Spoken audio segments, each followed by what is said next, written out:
Hey everybody, how are ya? And welcome back to Runescape.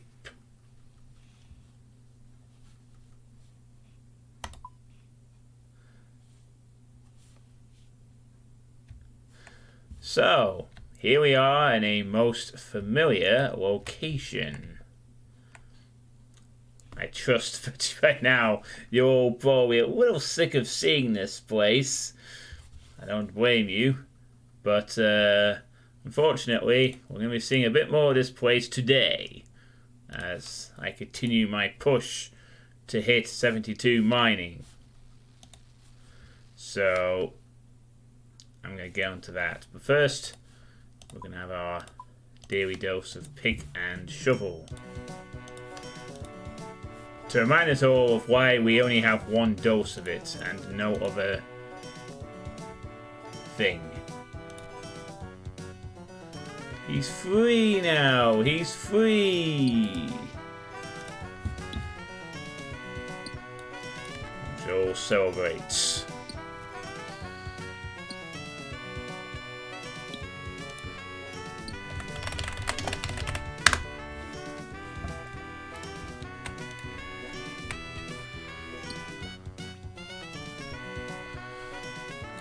Seriously? Stop expiring. I'm trying to find some music, goddammit. There we go. Found some ambient music to listen to. Well, expiring quickly. Huh. Oh, come on. Please last longer than one click. You don't all have to expire straight away. It's not needed. Gosh darn it.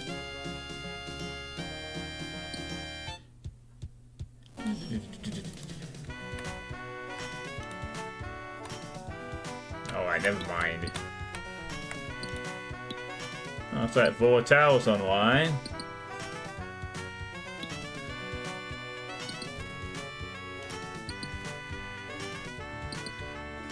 So, that's that.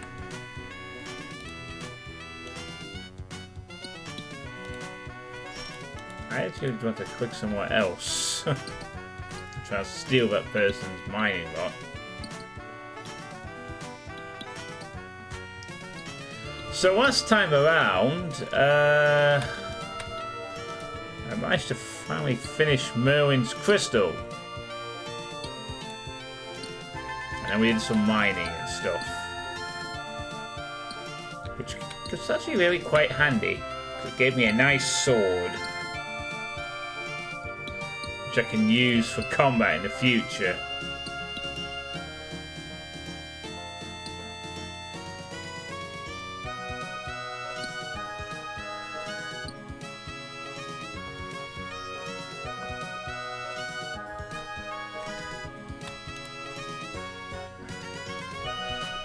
So that's all.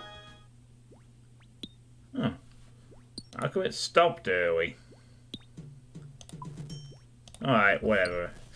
It stopped early, it doesn't matter.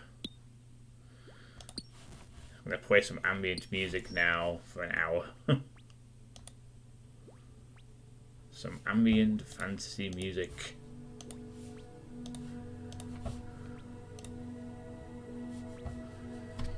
It's always good.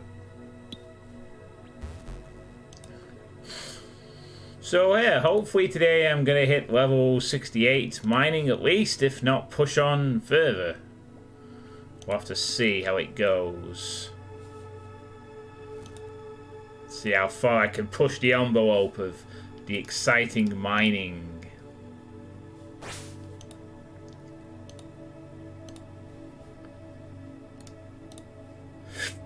Oh, hold on.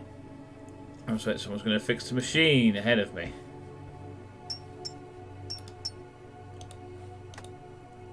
Well, no need. I'm going to help you with half of it.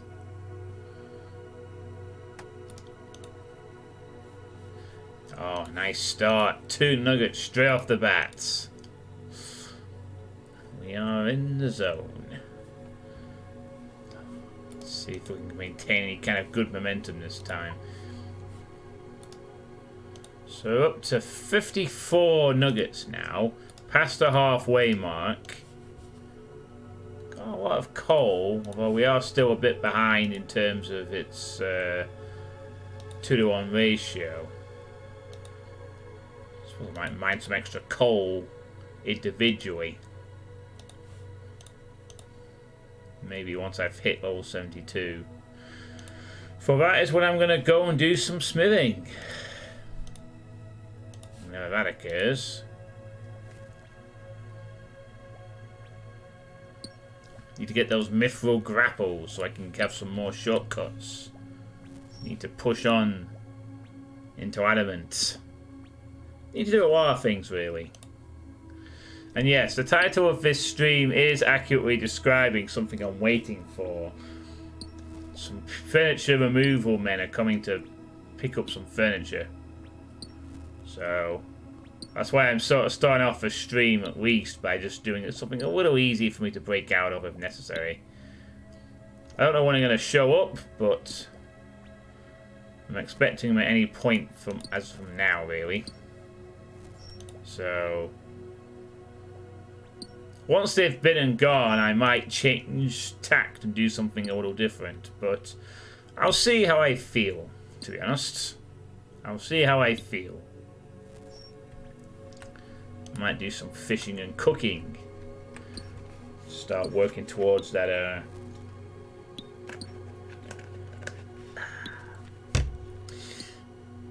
Heroes Guild quest, which we're going to be working towards. Yes, this Heroes quest. It's required you to have herb war, fishing and cooking. I might start working towards those skills so we can do that at some point in the near future. Sounds like it's quite a fun quest. So that'll be quite useful.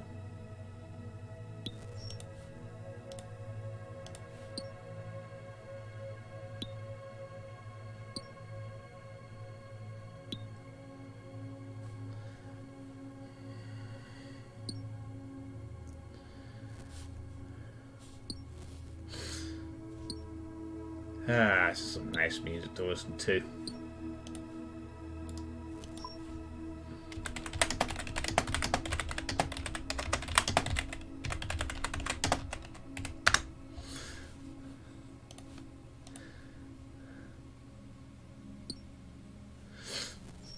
I'm just poking fun at Vortal, who's on early in the morning as well.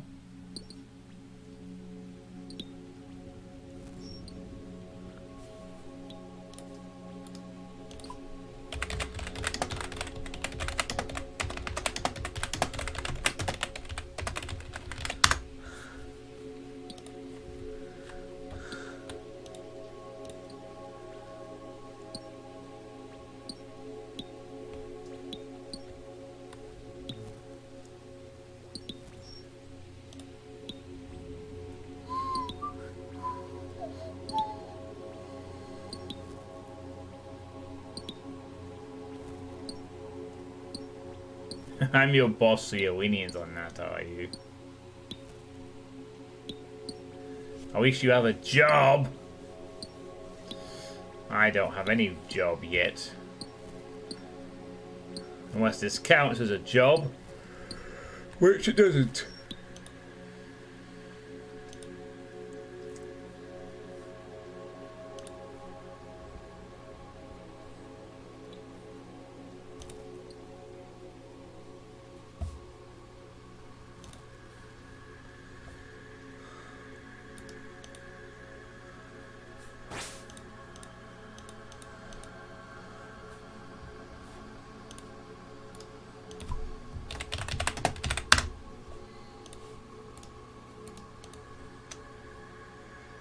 Oh yes, another 2.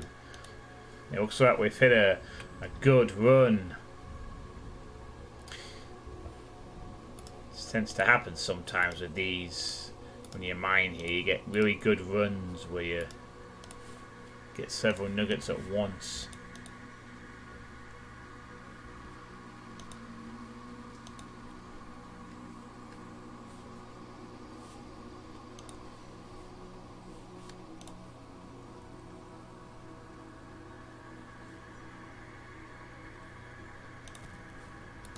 I'm gonna take that uncut sapphire.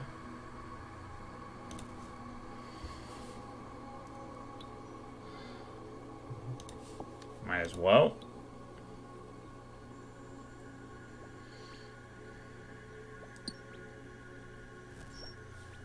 Because you never know when I might need more of those, and they're not as common as rocks, so it's not like I can mine specifically for these gems. At least not that I'm aware of, anyway. I know there's amethyst, but that's much later. I don't think there's any specific area that I'm aware of where you can mine for gems. Well, then again, maybe there could be. But at this moment in time, I don't have a use for them. I know they're used for enchanting, but I've not delved into that just yet.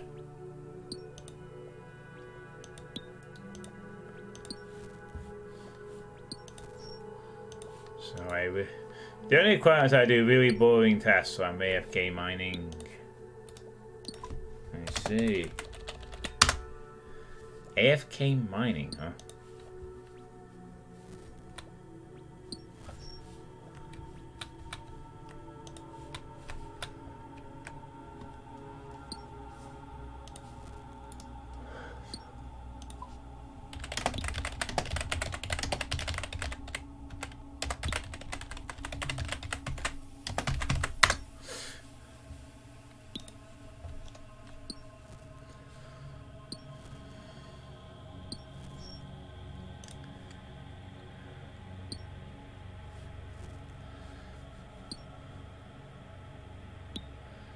Must mine.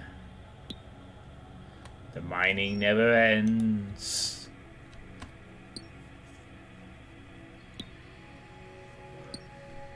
Well, I say that, but once I hit level 99 mining, I won't need to do it anymore unless I need materials. I guess.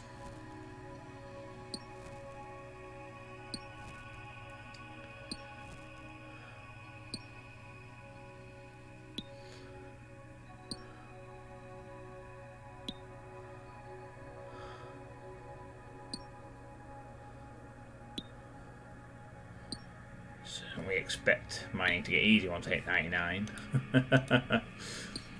Hey, bridge burner, how you doing?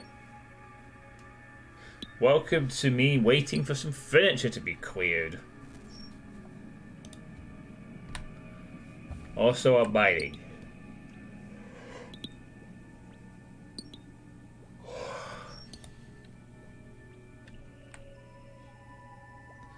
How goes your day? Thus far. Oh man. Ugh. And thank you for the host, Bridge Burner 56.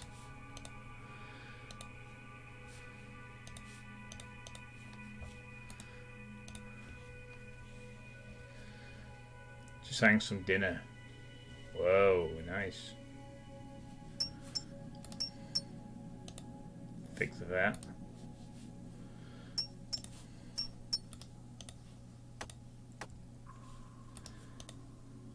There, all done. Awesome. Well, got some chill fantasy ambient music here. May not be a lot of action at the moment, but that may change in a little bit, maybe.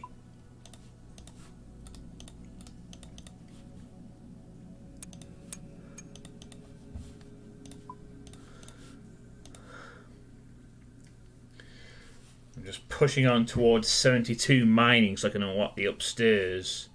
It's a tedious task, but it must be done.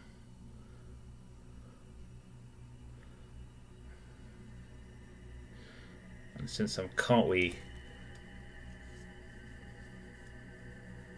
well, I would say I'm short on things I want to do.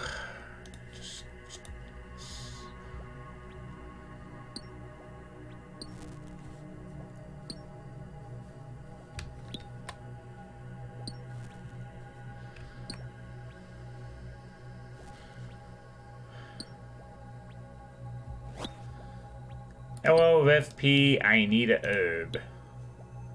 Not now, Dr. Jekyll. Mining.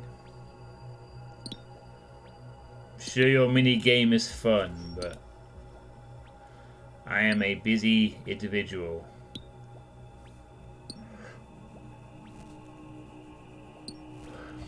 Busy, busy, busy, busy. I got mining levels to work towards. I got things to unlock for the future.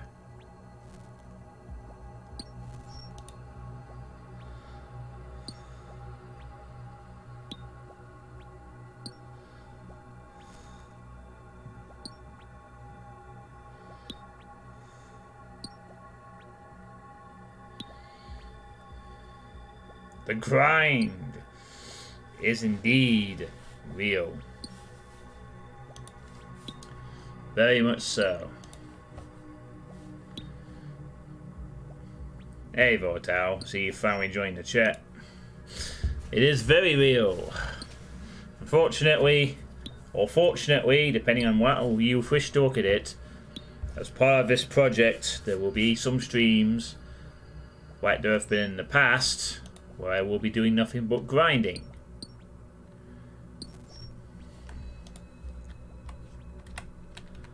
But this is fine. At least as long as I don't get bored of it. I seem to have a interesting tolerance for doing this on occasion. But it does help the fact that I am waiting for some furniture people to come. To get rid of some furniture.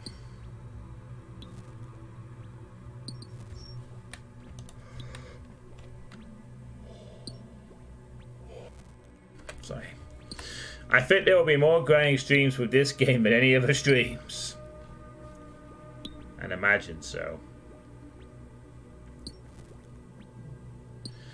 At some point, if you invest a significant amount of time into this game, you do have to grind something.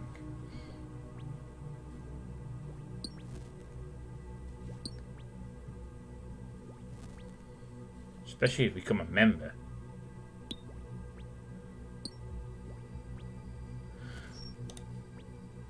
A free-to-play player might not have to do as much. So, yeah.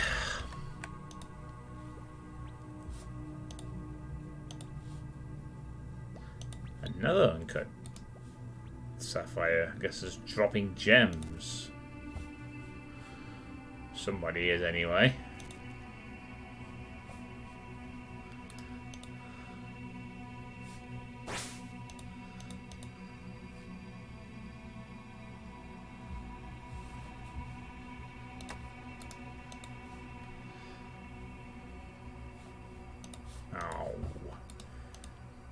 The nuggets have run out for now.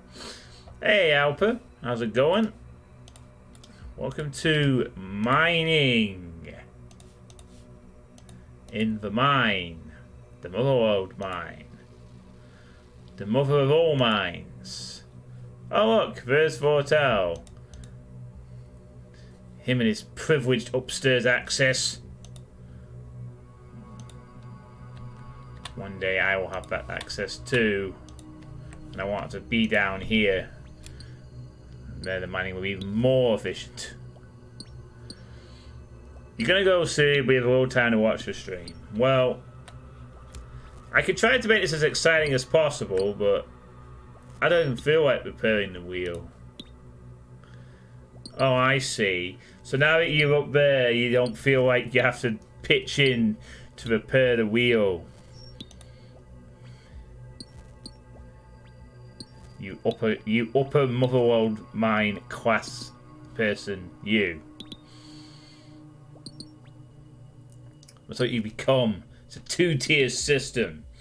There's those lower Motherlode Mine people who grind and quick rocks and navigate between things, and you upper class people just stay in one area for a period of time and have it just given to you on a pickaxe flavored spoon.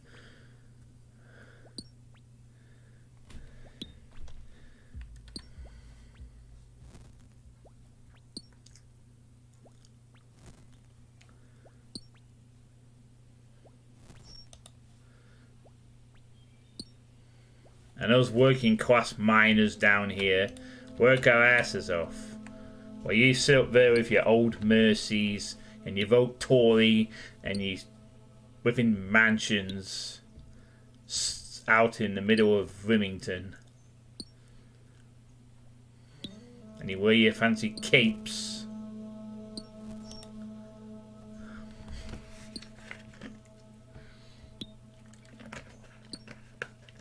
Both towers are tough.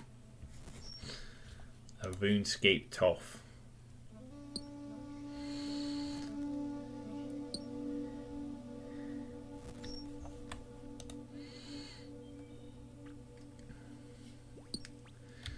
And he even AFK mines. He doesn't even play the game. He just AFK mines.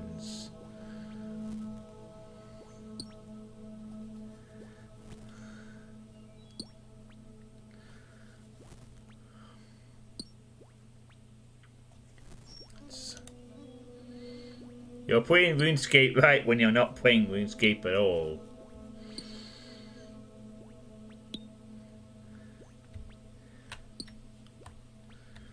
Systematic laziness.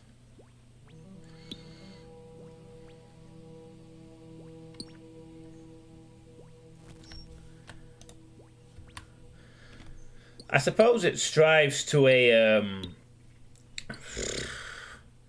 you know, games like this have another reason why they are why it's kind of popular.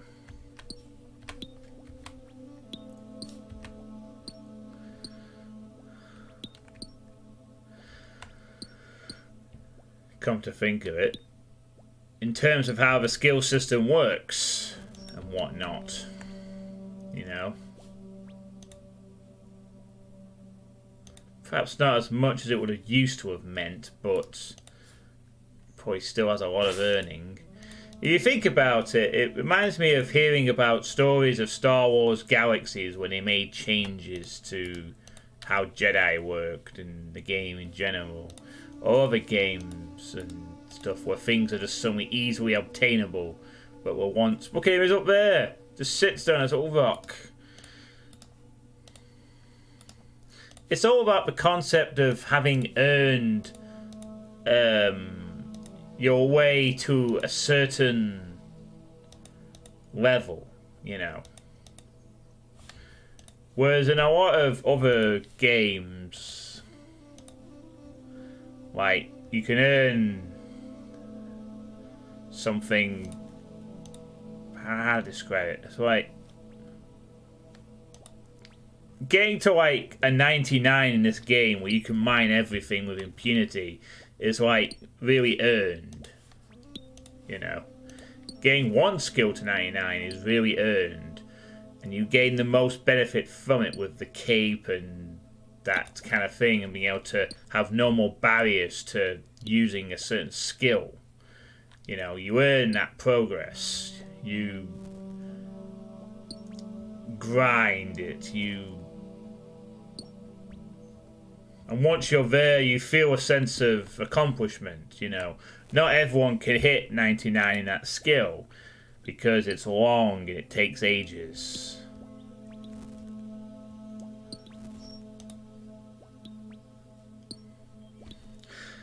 It's not like everyone else can suddenly be that.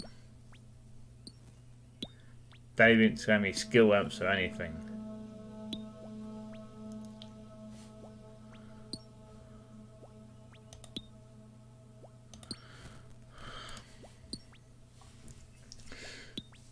I think I'm going to know now because class is starting soon. Alright, well, have a good time in class.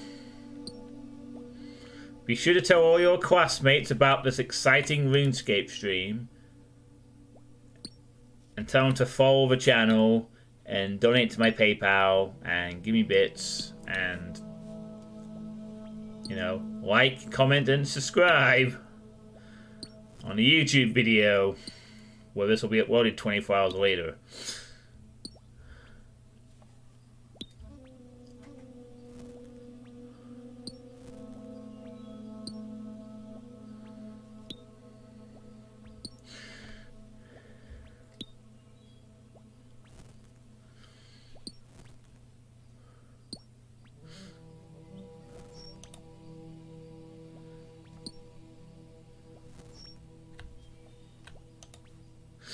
I think it's because stuff like that. It's the amount of. It's something that's not easily earned, you know, and it's not down to rarity of drops or anything. It's not like a rare drop sort of thing where someone gets a 1% drop in a dungeon. It's where you've really earned your way by hook or by crook, whether you've bought it or whether you've actually grinded it, to say that you are a level 99 in a skill. You know, you're a 99 attack person, you're a 99 strength person. You put the time and effort in and you got some kind of in-game tangible thing for it. Whereas perhaps another game, you know, with a different skill system, you know, everyone can be the this high-level thing. It's just a case that some people will get a lower drop chance or whatever. And it's not easy to just become that, you know, max level crafting expertise or that particular class, you know. You don't suddenly become a level 60 warrior that can just kill everything. And the only thing you have to do left in the game is... Notice I'm trying up again.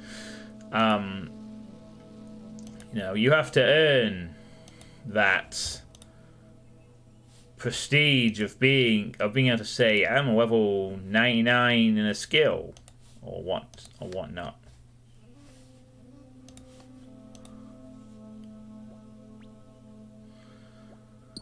And not everyone's going to want to do that or can do that. So because of that fact, when someone is a level 99 miner, when they have earned that climb to gain the max level, you know,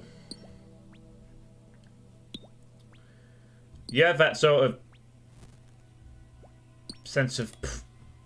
I may explain this poorly, but what I'm basically saying is that, you know, in modern MMOs type games, everyone can be the highest skill level in a thing. The only difference is the loot, the gear, you know.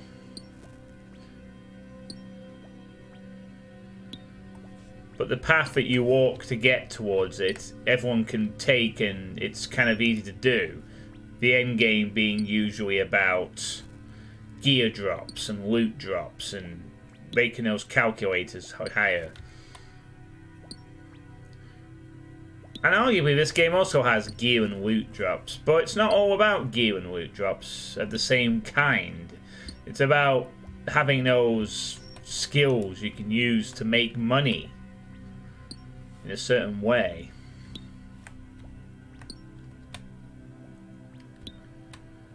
It's because this is a game where you don't have to kill anything to actually enjoy the game experience if you don't want to. You don't all have to follow the same path.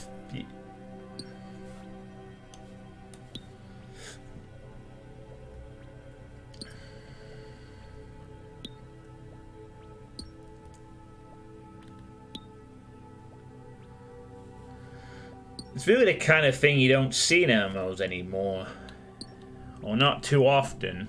And certainly not ones that sell skill-based progression like this. It's confined to the niche.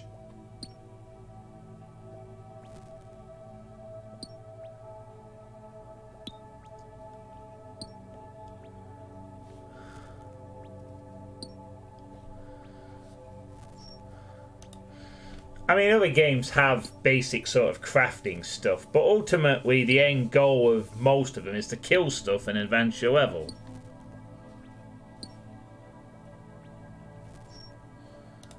Skyrim is the only game you've played with that mechanic. All the Elder Scrolls have that similar sort of thing.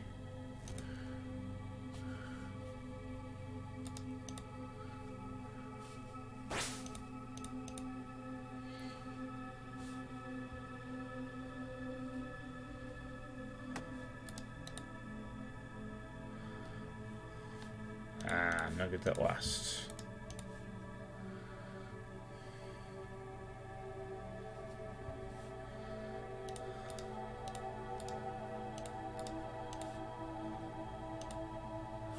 Oh, wait a minute. I can actually chisel this. So let's chisel it.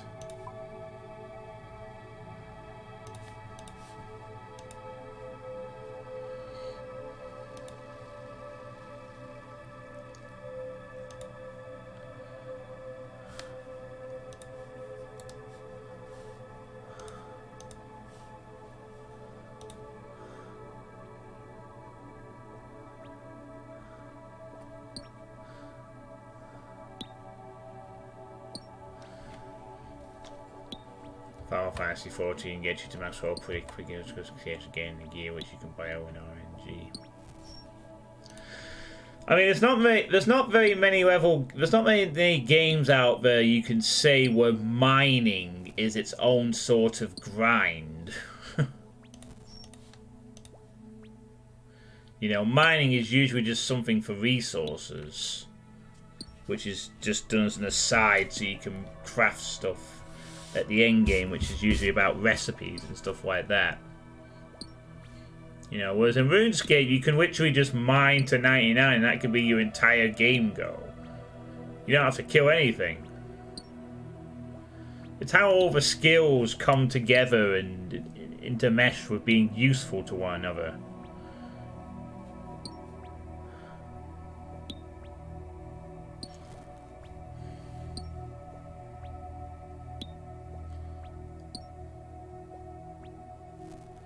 King offers many skips.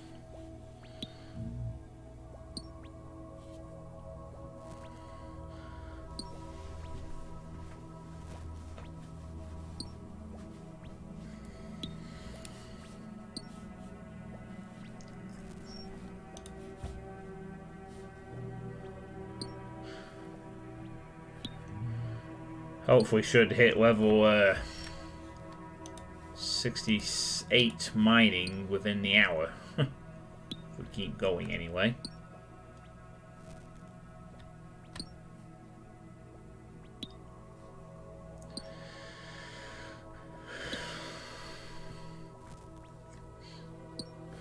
I suppose, yeah, but it's funny then because then once the game hits a certain point, you know, it goes from a game that's about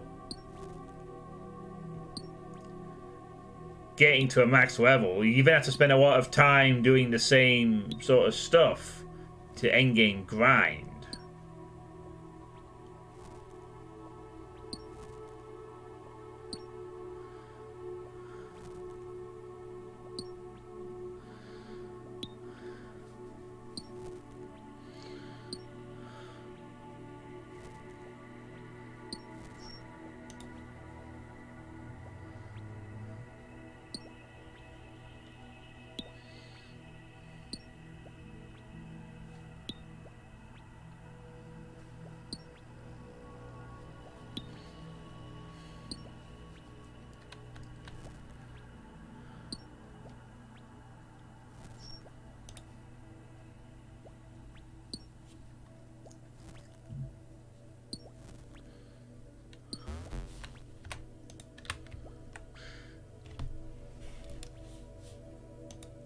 And even then, a lot of the resources are tied into being around level areas. Higher level areas, you know. The way it's distributed. You know, how often have you seen it in a game where if you want to get the end game resources, you're going to have to go to a higher level area and look around for them. You know, ultimately, acquiring the resources, unless you buy them, of course, revolves around combat.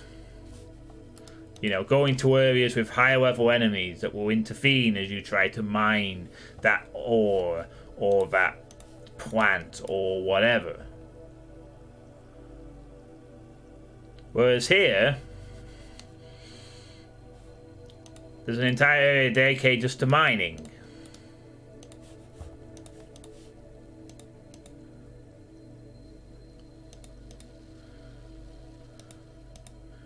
Or you can go and fish. And you have to go out and look into the world, and there's other people fishing at the same time. And you can just fish, or you can just cook. All the skills feel like they've got their own sort of story to them. They're not just there just for the sake of making stuff for dungeons, as it were. The skills feel fleshed out. They have purpose in the game world. They have their own areas in the game world. They have their own guilds in the game world.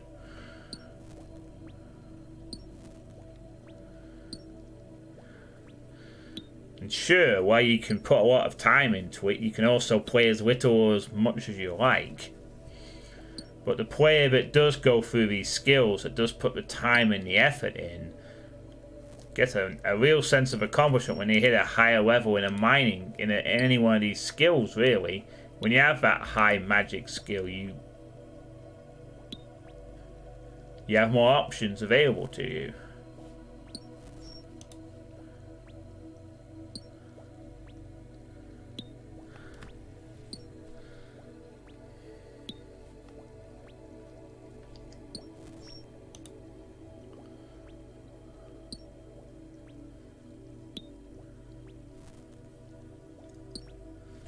I mean, hell, I could play this game and I may never go to a raid or a dungeon. I may never end up doing that kind of stuff. It's entirely possible that I beat the game without ever visiting one dungeon or one raid or one endgame boss. And still, I would feel accomplished. I don't have to follow this path. I don't have to follow this route. I don't have to follow this, one linear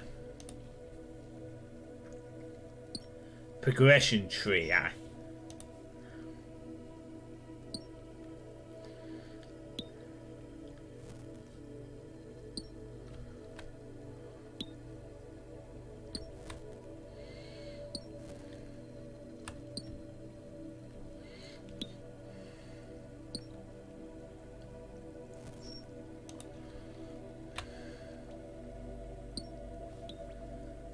Seems to have gone off on a very random tangent.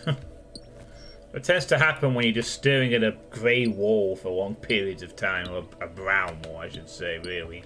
A brown, earthy wall.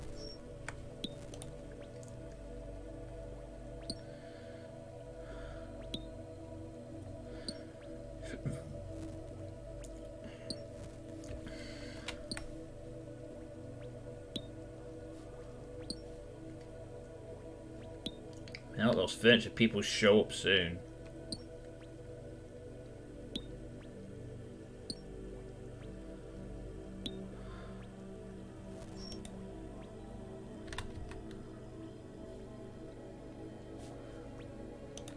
Well, all I can say is I prefer this kind of time sink to other time sinks, put it that way.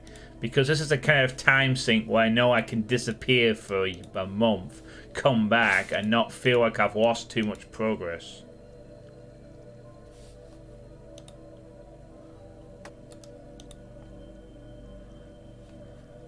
You know, compared to other games I've played in the past where there's always that fear of how I need to progress, I need to keep up with other people in my guild or my friends that are playing, you know. I have to get that level, I have to grind this dungeon, I have to do this, I have to do that.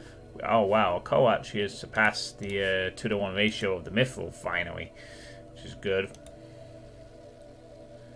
Means we'll be able to make the exact amount of Mithril we want when we do the blast furnace later.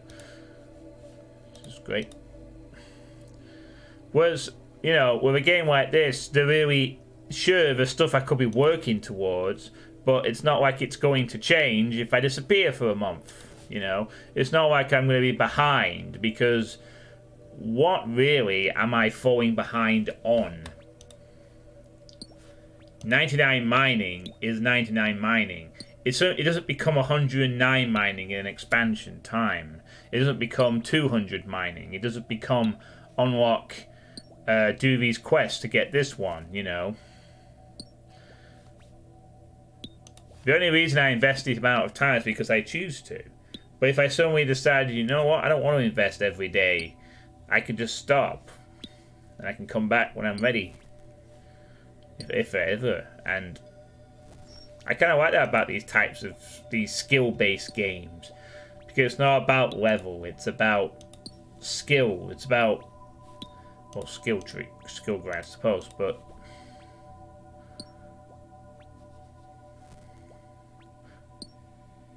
I don't feel like I've missed out on anything. There's new content that comes out, sure, but there's so much content I'm still getting my teeth into now that really missing out on the newest content, like, it doesn't matter that much to me at this point.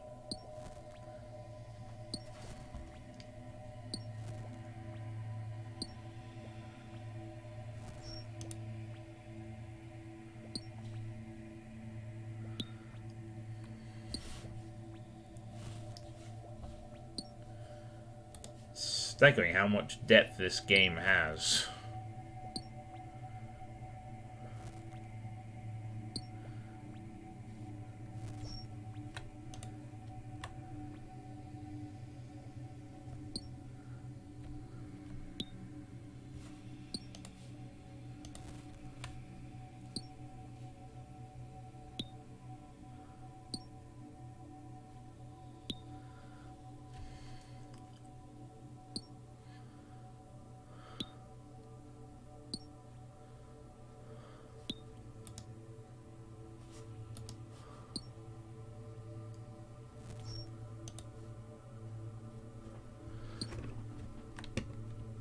But, you know,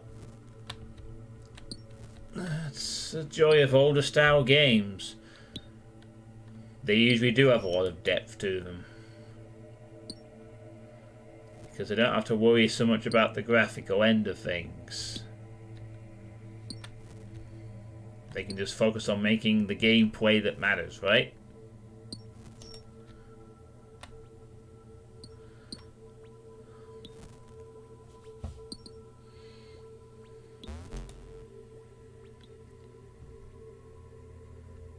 There was a very old RPG called Excelsior. Was Stan Lee involved?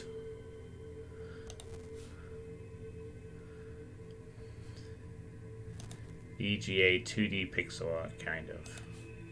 It was fucking massive.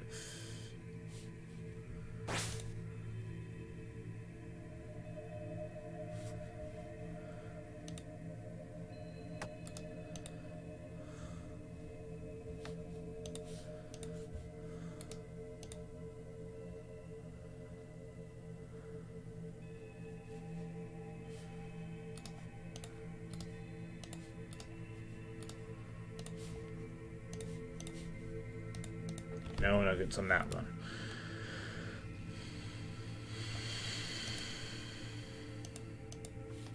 Well, yeah, exactly. The graphics went up the time sink. Didn't have to worry about fixing graphical bugs and making sure an area looked super nice, and they only had to make sure the graphics were functional. The imagination of the player did all the rest of the work, really, in that regard. I mean, I will say also that, you know, keep in mind that because the graphics are less of a priority doesn't mean that... no, sorry. What I should say is, just because it's a massive game world doesn't necessarily mean it's a very well-populated game world. You know, Daggerfall is one of the biggest RPGs ever, but most 99... a good chunk of that world is just empty, generated landscape. But... in terms of size, anyway. But in terms of content, yeah, exactly. You can put more time on making the stories and the worlds and the gameplay and the text and everything. You don't have to worry about the graphics because, you know, as long as they're functional, as long as they look like what they're supposed to, like this game does with its graphics, then you don't have to worry about making sure this is the most hyper-realistic looking mine and the lighting is right and the engine can run it. It's all about making the game play fun and rich and deep and interesting, all that kind of shit.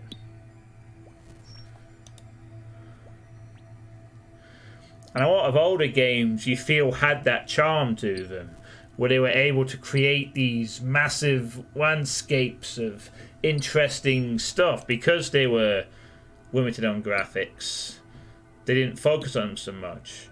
Whereas now, there's a lot of graphics, and because of the graphics, yes, you can make things look pretty impressive, but it does limit the scale on most occasion to the depth of the world you can create. Because if you create so much things, you have to animate those things, you have to create models of those things, you have to make sure the memory and the RAM is enough to be able to see those things, and then you have to make sure those things aren't bugs and stuff. And that is, I think, why some people stay with older games, because older games generally didn't worry about graphics, or they worked within the limitations of the graphics. It wasn't like now, where all these retro style games, they could use better graphics, but by using a limitation and the visual, I mean, it sets an art style, but by limiting the graphics, they can focus more on the gameplay. You know? And because of that focus on gameplay, you can set some very satisfying core gameplay loops that can't be rivaled by modern games. You know?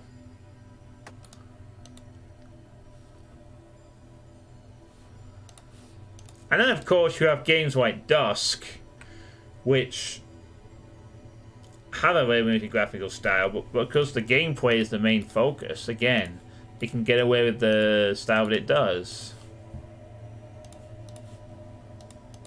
Big part of the rise of the retro game style. Because it's simple. Simple stuff sells. Simple stuff is great and fun to... Oh, I think the furniture people just arrived, so I'll be right back.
Oh, right, sorry. And it helps to unmute my mic. Yes, that does help too.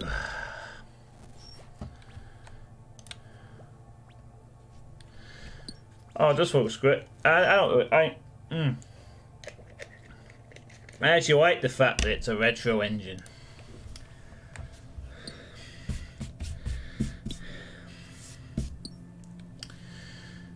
Took a little longer than I thought, but there was a fair bit of finish to deal with. But now I can get on with my day, which mostly just involves mining in Runescape and some boring stuff later.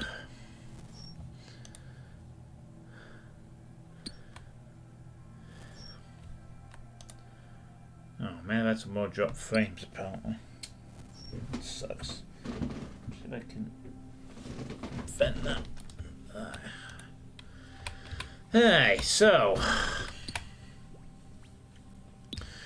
I am also keenly waiting for Dust to have its cooperative update. As soon as that is announced, although I should say, as soon as that comes out, I think I will replay Dusk with somebody as a stream.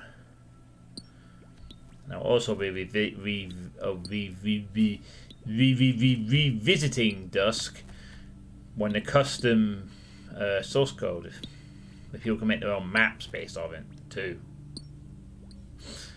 Yeah, Dusk Cult would be great. I'm gonna definitely revisit it for that. Just need to find someone to play it with.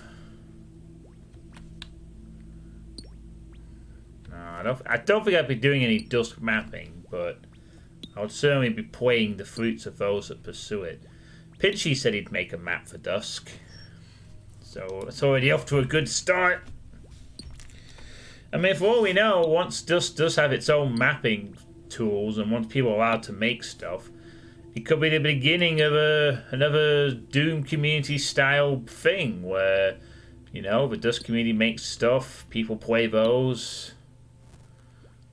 We could be at the cusp of it. The cusp of a brand new exciting game community. Because goodness knows Dusk's core gameplay is pretty solid, so I'd love to see what people could do with it. In fact, I'd argue that Dusk has a better core gameplay loop than Doom in some aspects. Mainly with the lack of hit scan enemies. The complete and utter lack. Actually, come to think of it, ever since I've played Dust, there have been times when I've been playing Doom and it's like, man, it's really quite something. Getting annoyed by all these hit scans.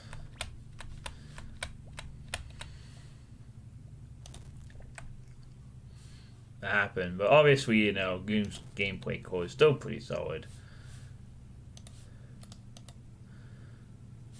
But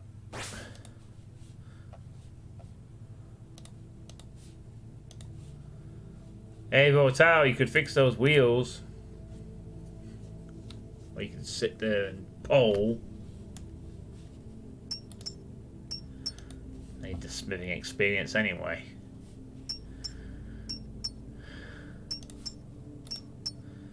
There we go. Wonderful smithing.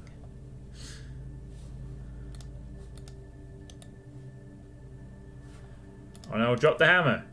There you go. Yeah, 2 more nuggets. Sweet.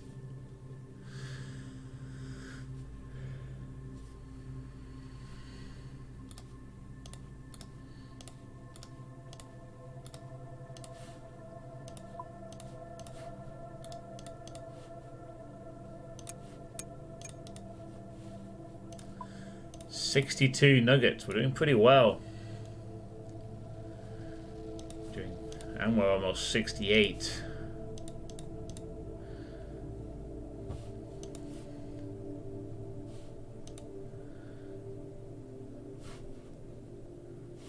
Oh, this ambient track is coming to its end. Let's put something else on.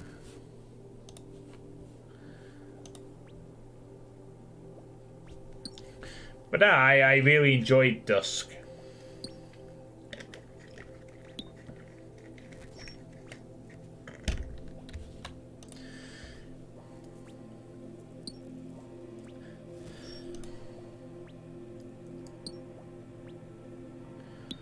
Still waiting to hear for finishes to Iron Maiden and Medieval.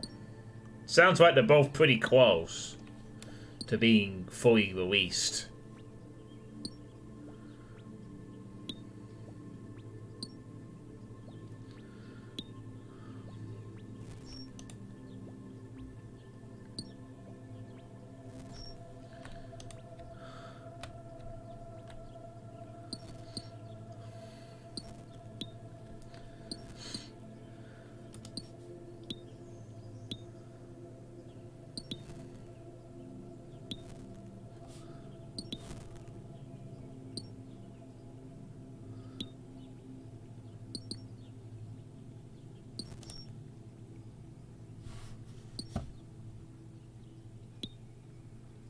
Oh man, I'm running out. I've got 3 minutes left. I better find something else to put on. I could put this playlist on again, but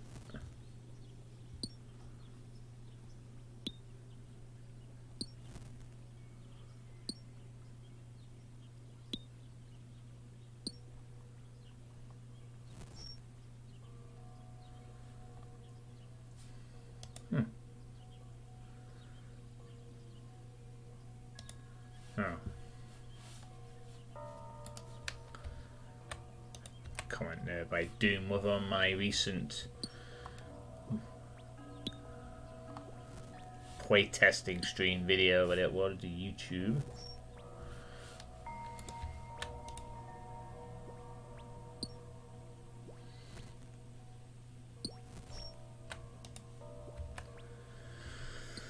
Just reminds me, I got so much Doom stuff to cover this year. So much Doom stuff.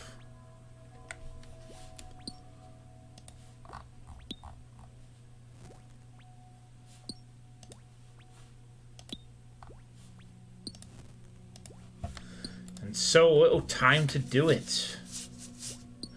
Well, it feels like that way anyway.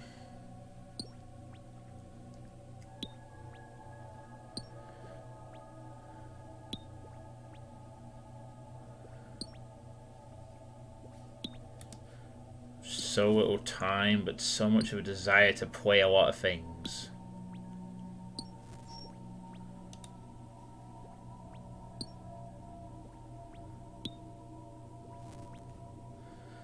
I could probably get all the stuff I want to play in Doom finished this year, though. Notwithstanding the request list, of course. Which I need to get back to eventually.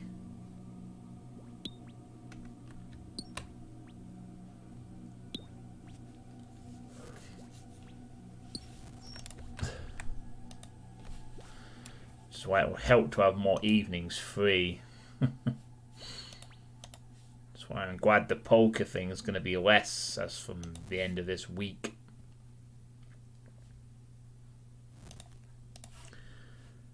Alright.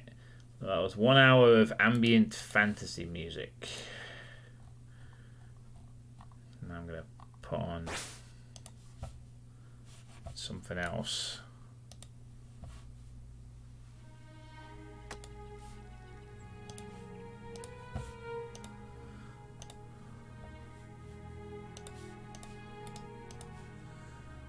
You should have a few more things out this year. Well, you're working with Threatened Reality, so you got plenty of stuff to keep you busy.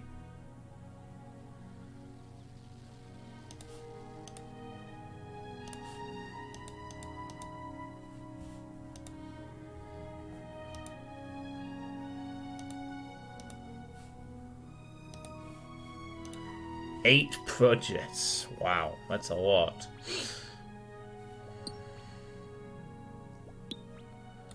You are a very busy mapper.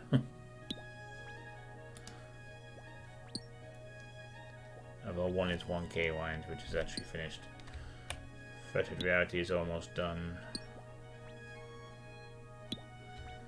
Yeah, 1K came out.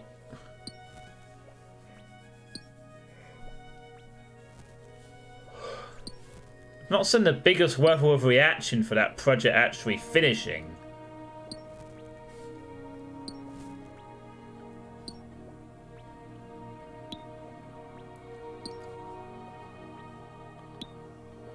Most of the other stuff are very slow burners.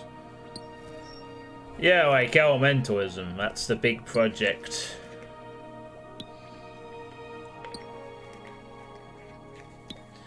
And most likely definitive CAC award winner if it should come out this year.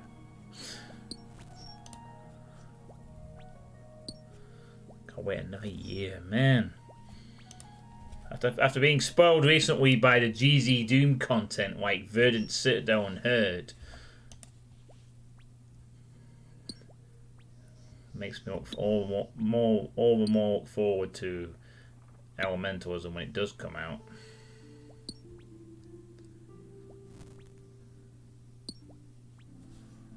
Yeah, you should play that.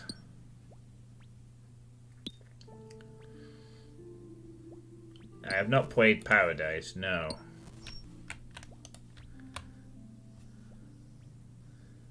Tango. No, I've not played that. Very good GZ Doom. What? 8 maps. Full token version. Very high quality. No, I haven't played that. Maybe I check that out sometime.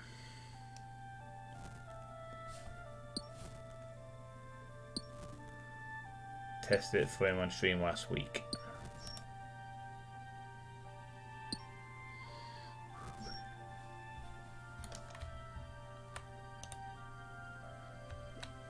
Alright.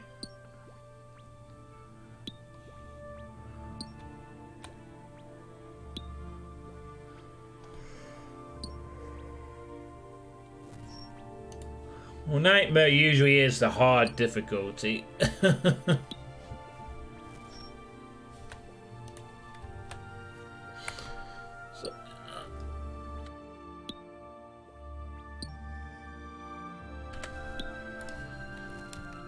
I haven't got up early in a while.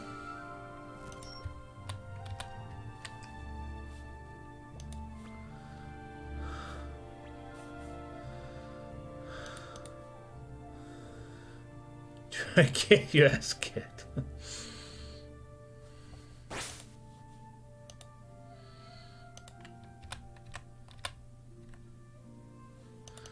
Oh, hold on. Says someone's already going to repair it. Just have to wait then.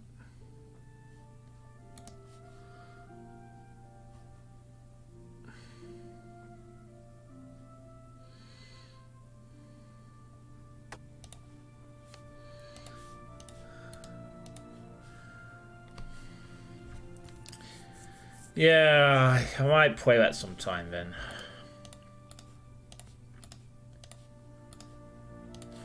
$64 nuggets.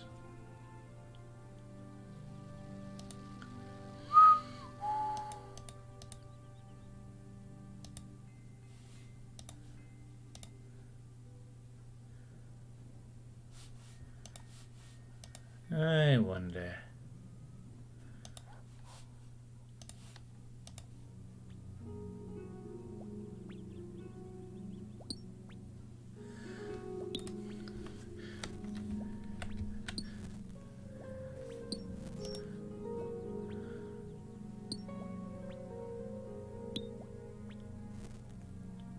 Vortow's finally logged out. I guess Vortow's got some stuff to do. About to hit level 68 here.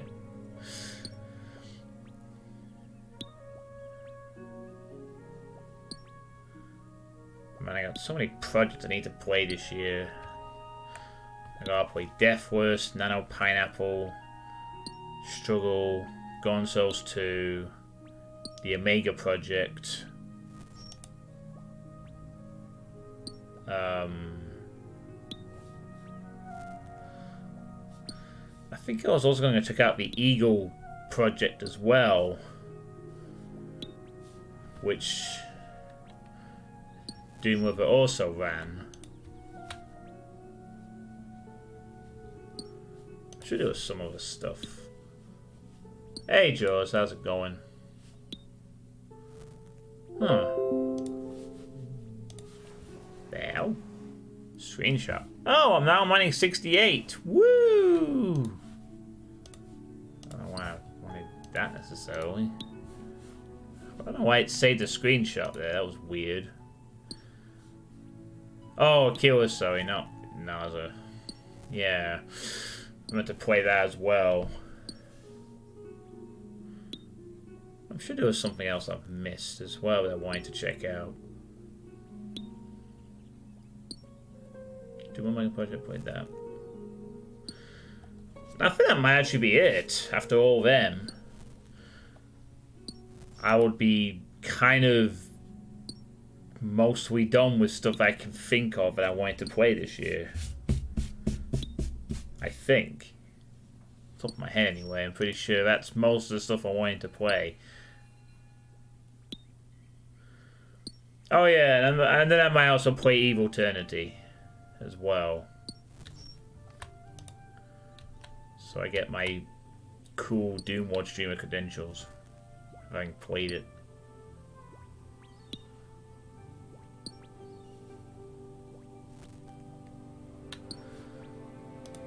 Only 4 more levels to go.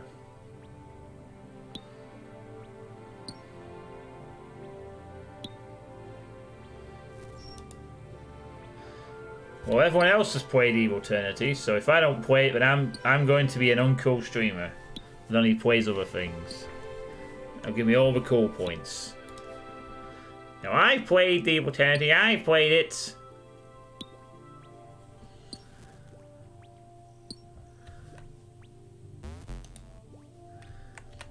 Gonna buy into that Otex hype, right?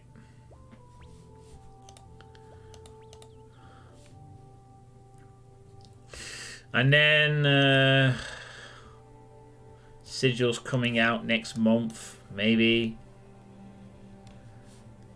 Maybe for real this time. And then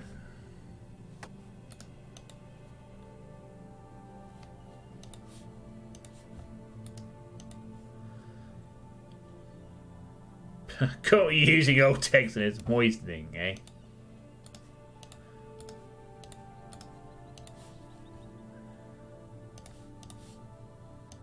Up to 65 nuggets with 4 levels remaining. I think we're going to be able to hit both of those pretty around the same time, maybe. Maybe the nuggets before the level, I think.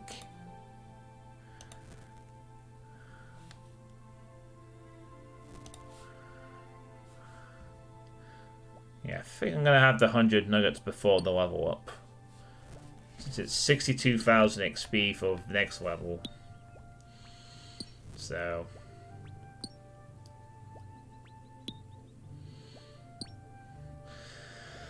And of course, back to Cyan X episode 3 might come out this year. Plutonia 3 might come out this year. Sunder might come out. Okay, no, that's not coming out this year. Yeah, but I'm not playing Sunder until it's finished. I might do, but I'm going to wait till Sunder's finished this time. I can get it all done in one sitting.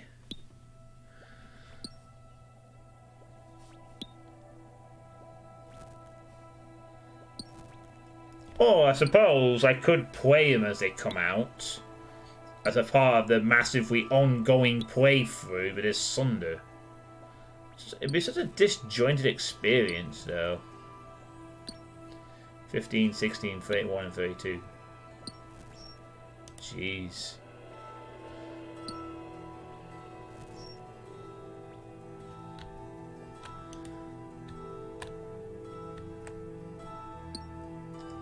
Guess as many as you can be bothered doing.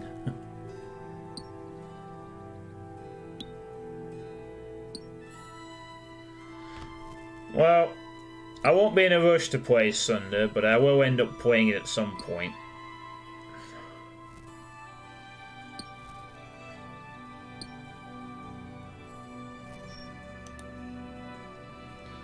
No doubt I'll be asked to play it by everyone until I play it.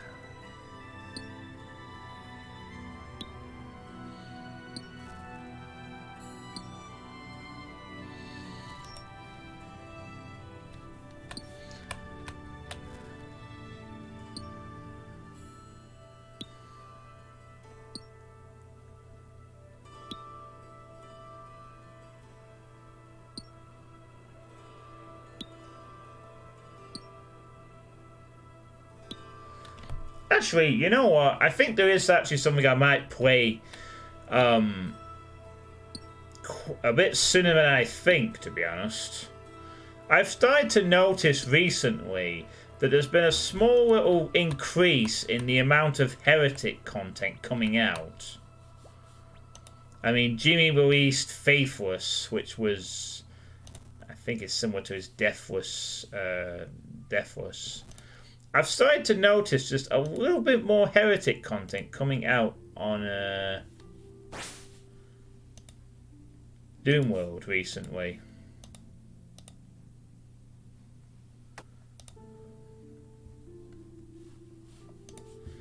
Okay, this music's starting to loop, isn't it? Does that matter, though?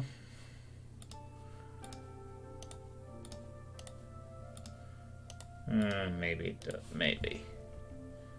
So to 67 nuggets now.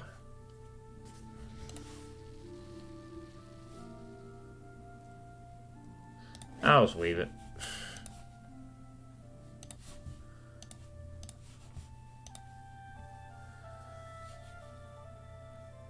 So I'm actually thinking to possibly play Heretic quite soon as well, so I can get in on these new Heretic things that are coming out too.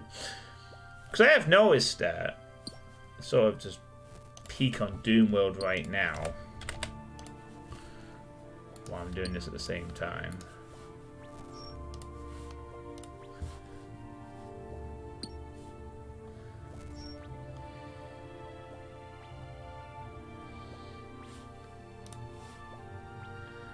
Let's see. Yeah, look at this. There's Unbeliever, a 3-episode vanilla heretic megawad.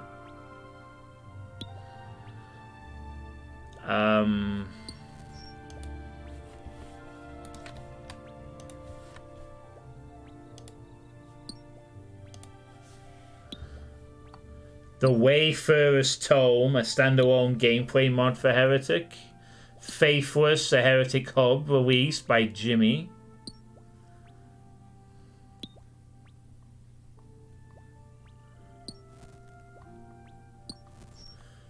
Okay, so maybe not a massive amount of things, but compared to what I've sort of noted in the past, it seems like there's a small group of people starting to do stuff for Heretic. Seems like there might be a new thing for that. So I should probably play Heretic and beat it, and then I can play that stuff too. I mean, I have beat most of Heretic, to be fair, but I haven't completed it. And certainly not on stream. You'd like to see people map for Hexen. The Iron maps are bad, and the community can really make something great.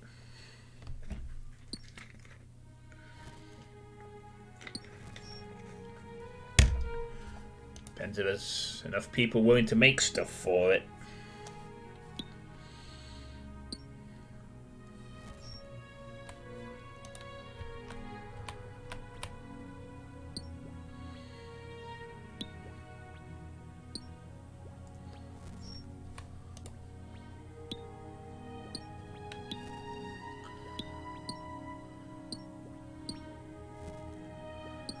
Just feels right now as a little bit of a Heretic resurgence.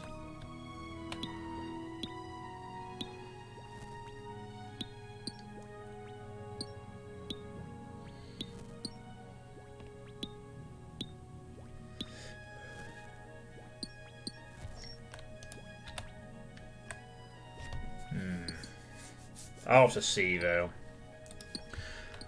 I did say I am obligated to play some Doom stuff now. Well, I want to play a few Doom things, but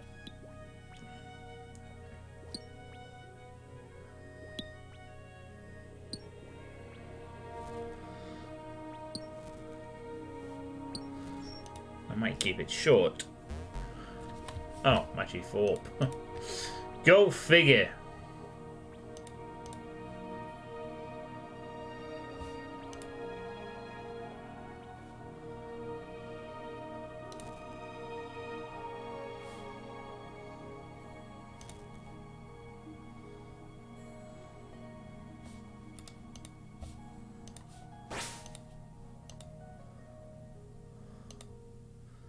Also need to get the Iron Man done for this month. I haven't even looked at the base of Ganymede yet.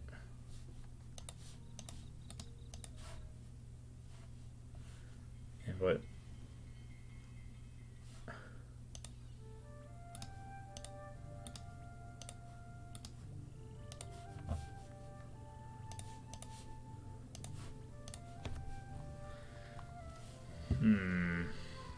you know, I'm going to put some different music on because this is going to loop otherwise. I'm going to put on some more Enchanted Lands ambient fantasy music. Just cause.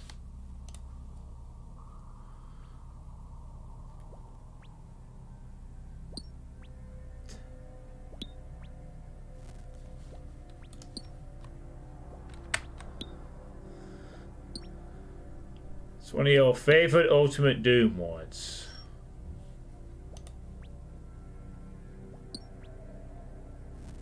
What's that?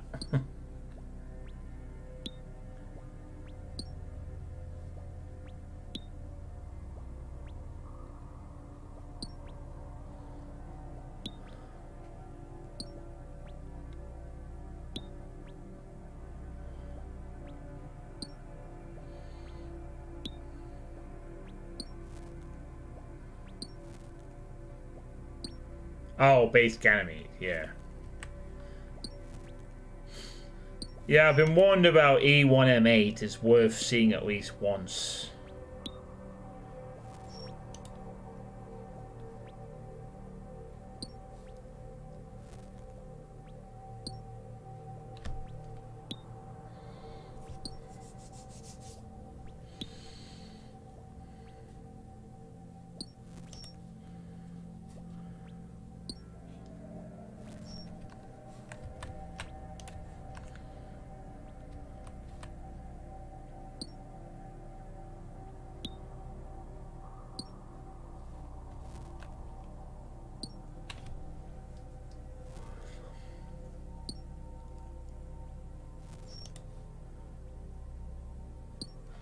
Perhaps I should do that on Friday. I probably should do it on Friday, to be honest. I haven't got many other days in the month. We're getting close to the end of April. God. Oh, man.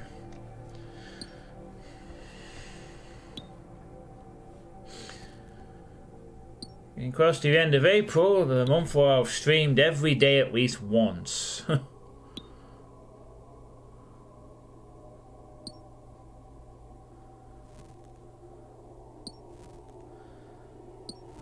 least now that I've got that achievement, I won't feel obligated to stream every day.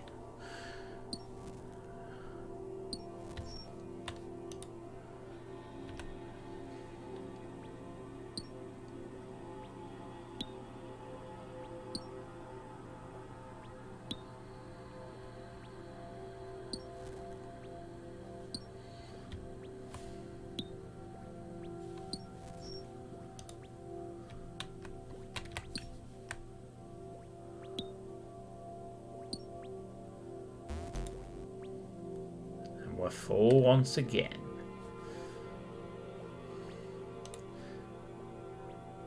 Hippity hoppity up we go.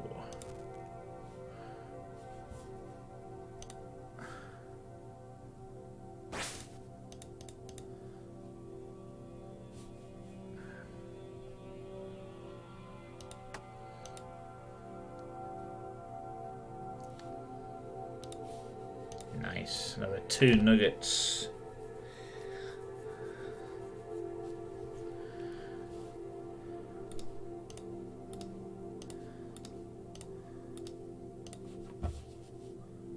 Wow, up to 70. This is pretty amazing.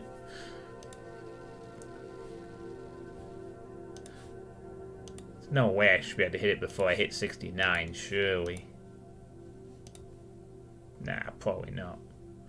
But there's a good chance I'll hit 100 nuggets before I hit 70. I could even start getting nuggets for the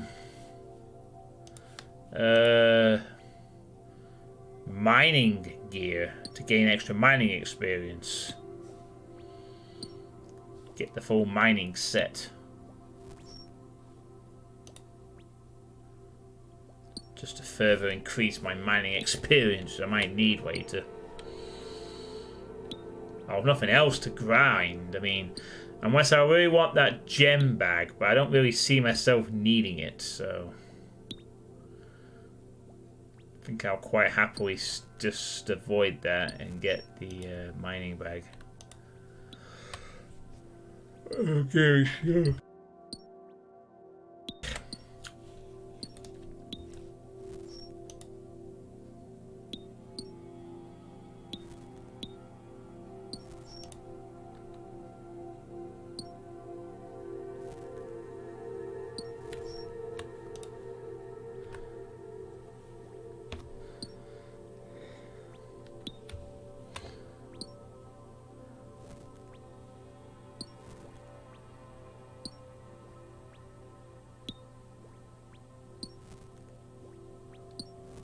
Might try and get some archiving done this afternoon as well.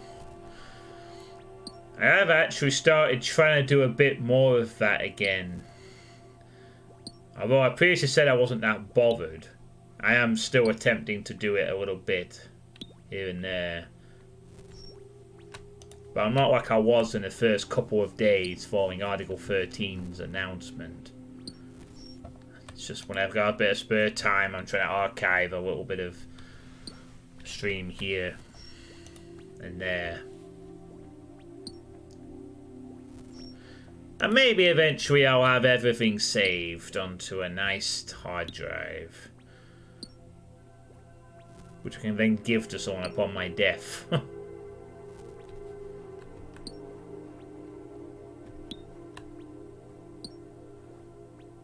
Certainly just feels strange going back through older streams. Even stuff from a couple of years ago. You know, seeing streams I didn't have a webcam, where I used to have giant pictures in the bottom right corner of what I was playing. Seeing the old chat, seeing the old people that used to come in the chat too. The regulars and the people that came and stuck around for a while. All the streams I've played, how the attitude was different towards certain things. An older wards, you know. A time before Sunder, a time before Sunwurst, a time before anything really.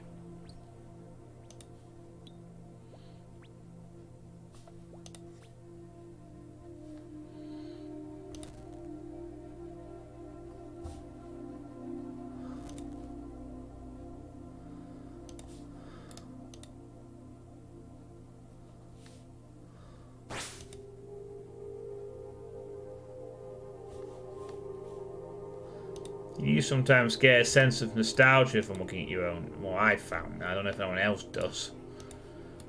For those that bother to archive their older streams, I sometimes get a sense of nostalgia for what it was like several years ago.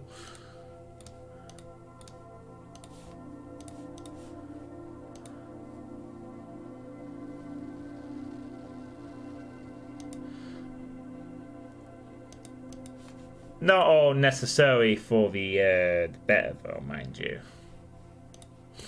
Considering that I spent a lot of years stuck in a bubble, so.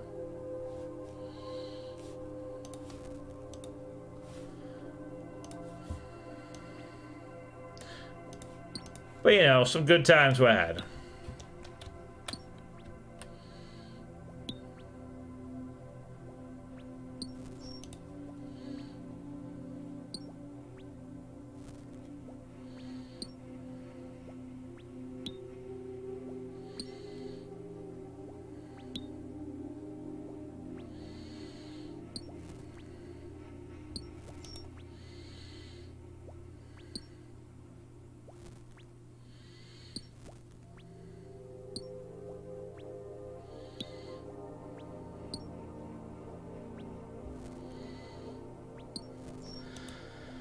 I'll certainly be looking back on some of my older streams when I'm a lot older. Probably when I'm no longer able to stream anymore. Ugh. God. I shudder to think there may yet come a day where I can no longer stream anymore. Hopefully out of old age and not other reasons. I was about to say I would, if everyone should, but really it depends on the person. I think that on occasion there is some merit to watching what you used to do in the past, but it depends on to whether you want to bother with that. You know, you only got the YouTube channel, so. I wouldn't be doing that. Or rather, I wouldn't be relying on it. I know I ain't. I'm not. I'm downloading all my streams to a hard drive. As I've stated previously, I don't trust the YouTubes and Twitches to keep stuff forever for long.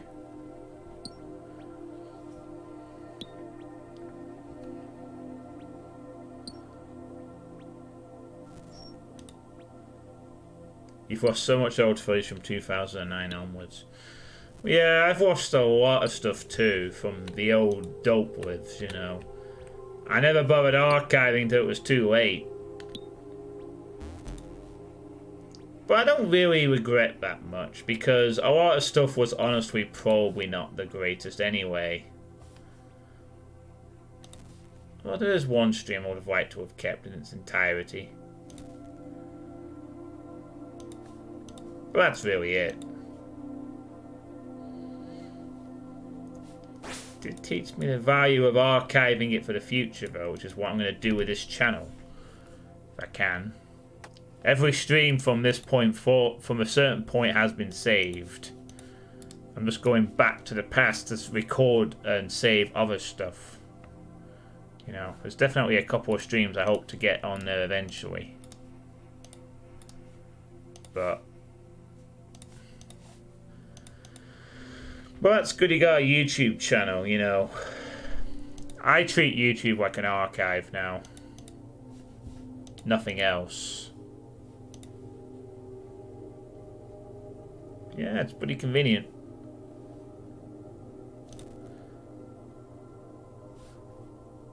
But the way I see it, as I've said before, I don't want to dwell on it too much, I don't know if it's going to stay that way for a whole lot longer.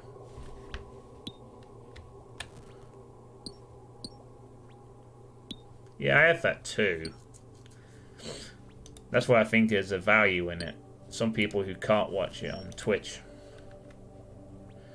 do watch it on YouTube sometimes.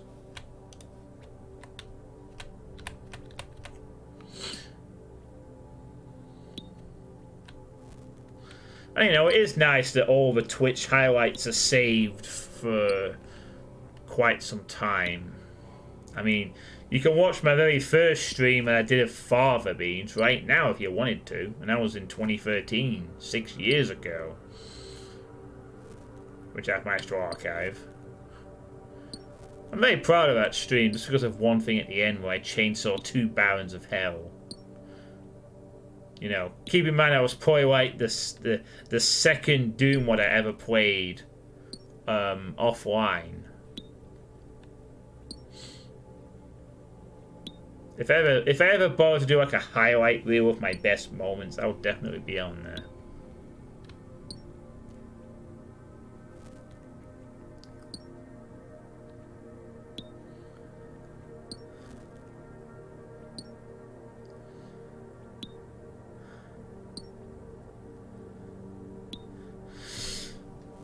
But now, I would say that if you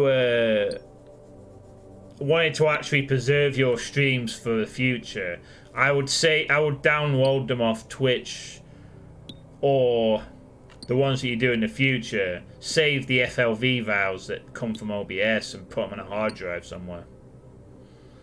Because I don't have much faith in our ability to export things to YouTube from Twitch, or indeed save streams from Twitch to stay around for a whole much longer.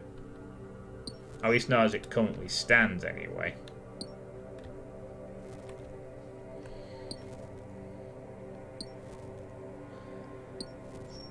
Yeah. I sort of touched upon this during my last sweet state.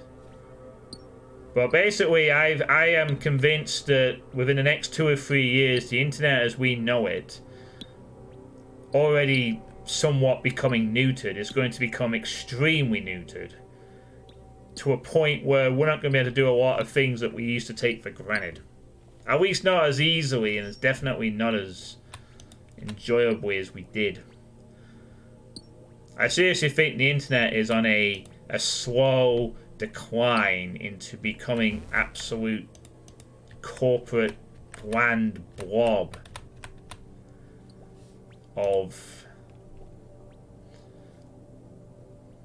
you know,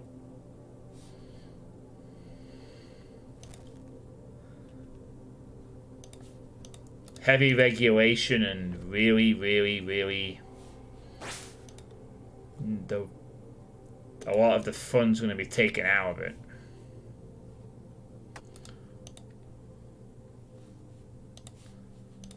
The fact that Article 13 passed is a sign of that. But it's not the only thing we need to be worried about.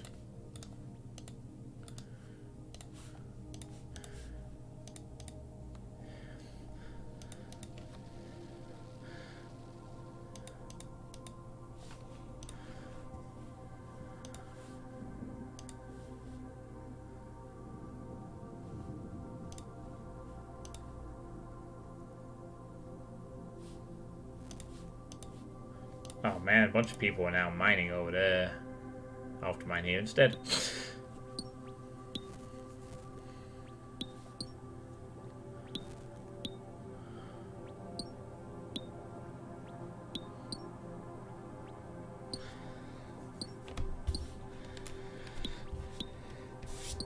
I mean, I imagine you've heard about what Article 13 is all about and how it got passed last month, right? Not implemented yet, but has been essentially passed in the EU.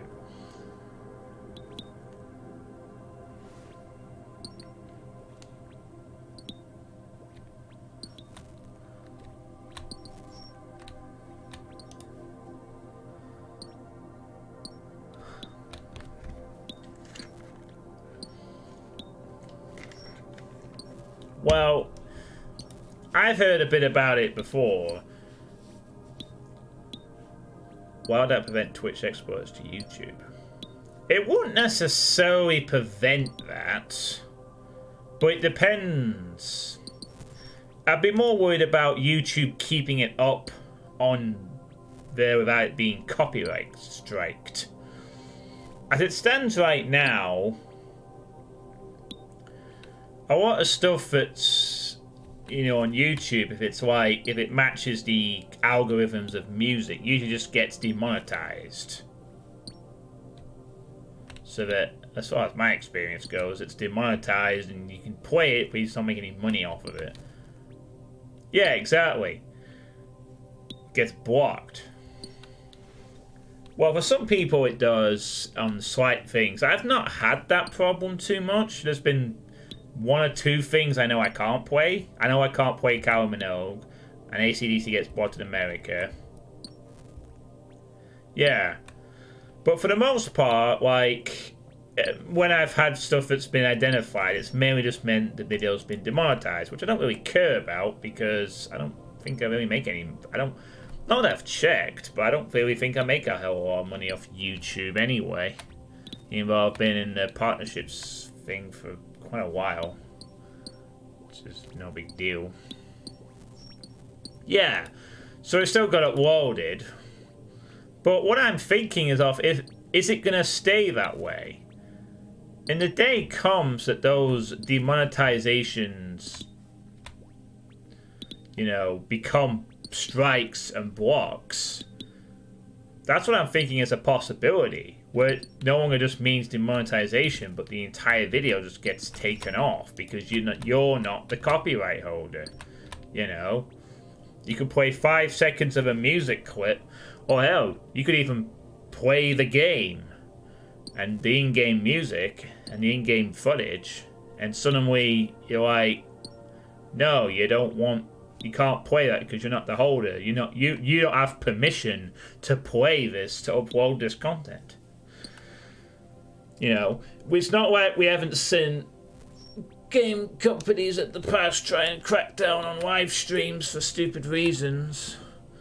We buffed each time because there's not really been that massive desire or indeed PR, the censorship thing. But with the fact that stuff like Article 13's now passed,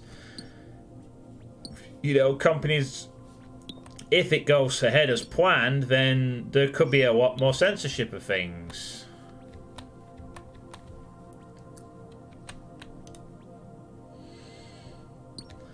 So it gets to the point where suddenly you could be playing a game that you've purchased and you stream it, but you can't put it to YouTube because you're not allowed, you're not the copyright holder, and it gets banned and blocked unless, I don't know. And all the companies will happily do it into line because a lot of the companies and stuff are happy for the internet to be regulated and censored. All they care about is that it's used for ad revenue. And once the legal precedence is there, they can simply just shrug and say, that's the law. It's not like these tech companies have a really shitty history of being incompetent idiots and struggle to barely grasp the basics of copyright law. Cough, cough, DMCA takedowns, cough, cough, YouTube incompetence for the last 5 years. And yet we're giving them the power to handle fucking massive law. I don't trust them to handle it properly.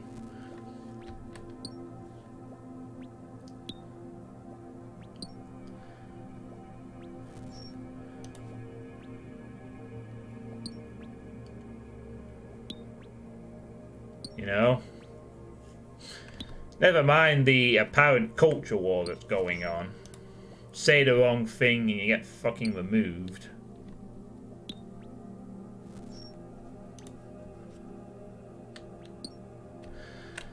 But it will be interesting to see how it all pans out. But I don't have much faith in it going well. You know?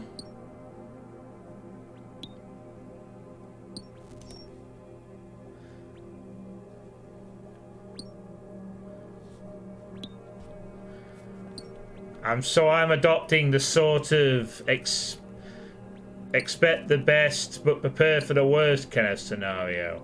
A scenario where suddenly live stream, you know, maybe the archives aren't allowed to be kept on Twitch anymore because they don't want to store them, or because they don't get taken down due to music or not copyright holding and stuff like that, you know.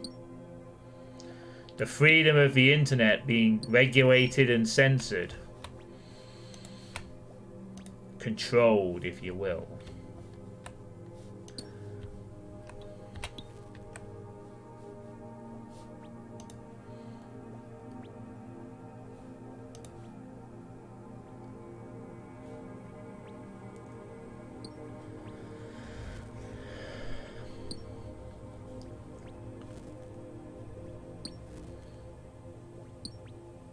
Because I'm pretty sure that if there's a law that's passed that allows that websites have to uphold copyright, you can be damn sure that means that the people who actually own these musical properties and so forth will probably make damn sure that they only allow people to upload stuff if it's positive, if it's approved. And that's what I'm thinking may come to pass. It may be a case that some people are allowed to upload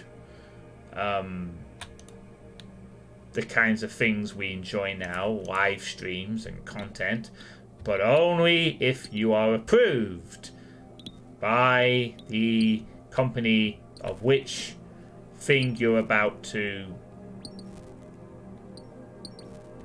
make a video of from. You know?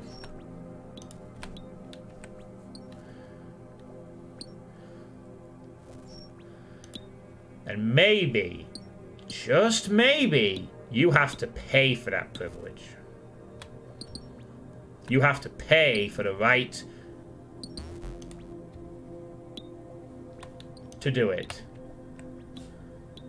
And with government regulation, it will just be as simple as saying something like enacting a streaming license.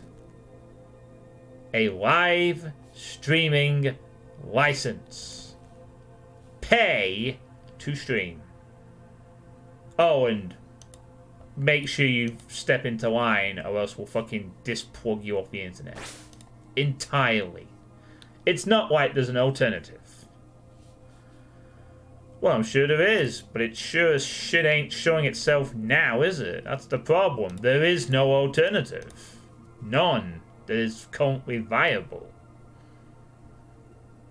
There'll be an off-grid version, absolutely, but that means it'll be set up. That requires time and effort.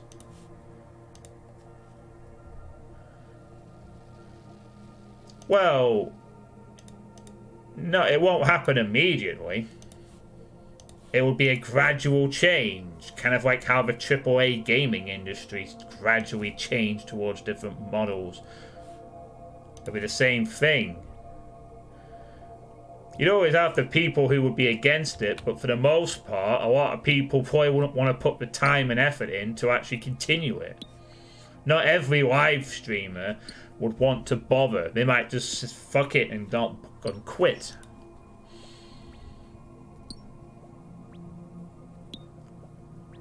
Oh yeah, true, but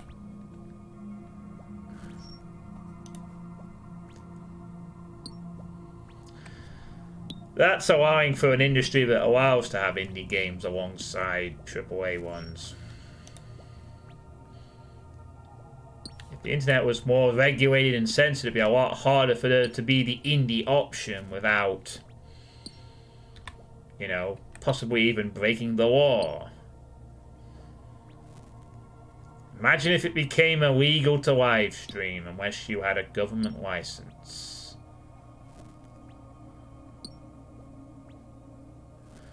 Well, yeah. Which is why you gradually ease it in. You'd ease it in gradually with small changes so that people accept it, and then when the time you've got to the point of where you have to, people are still readily making content. You know?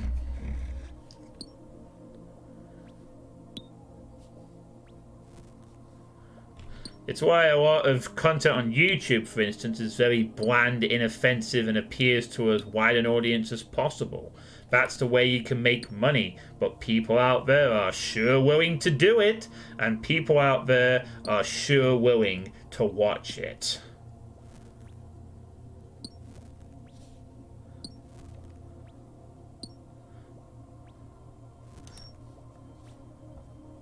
Same reason why shitty games like EA games and stuff continue to exist, because some people are willing to buy it.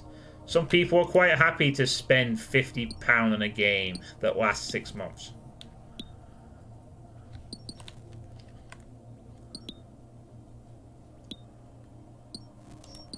Change the rules, change the market, and then suddenly, well, certainly enough people that they're still making them, Bridge Burner. Still enough people that they're making them. They're still making money. People are still happy to buy the latest Battlefield game and buy all the expansions and all the DLC. Hell, EA could have been ruined and Apex Legends saved them. A free-to-play game with microtransactions up the wazoo. Ew normies. That's a time in mind if I ever heard one. So what would stop the norm suddenly being, oh, it's okay, I don't mind paying X amount of money for a streaming license. After all, everyone else has to do it. So I've got to do it too if I want to get into the bottom level.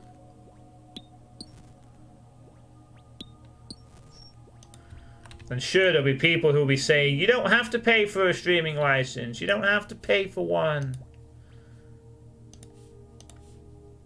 There was a time when we didn't have to pay for it.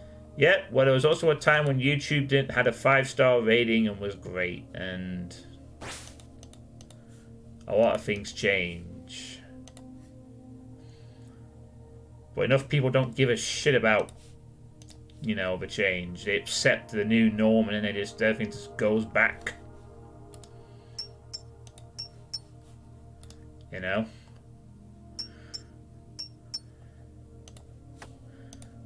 You kind of get the idea I'm sort of panning at. And that's where the internet could end up. It could end up being more regulated and people won't care. And then, bam! Suddenly it's a lot harder to do the things we used to be able to. It's not a nice thought, is it?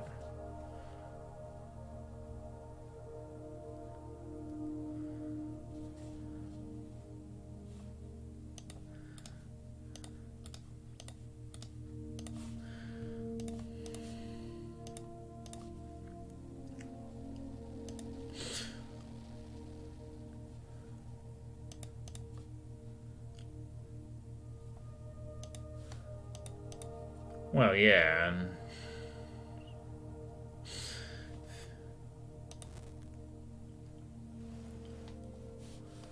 Well, of course. I mean, giving people music on a fee evolved, sure, absolutely.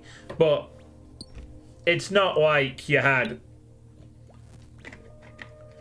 restrictions, you know? I can't really say because I don't use Spotify. But you can still access the music. You wanted to.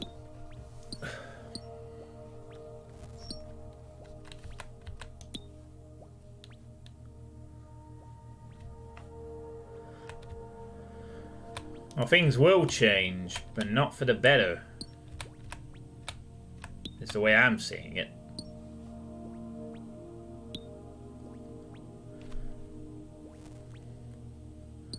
Well, I'm hoping it doesn't pass either. I'm hoping that I'm wrong, that things balance out, and maybe they will.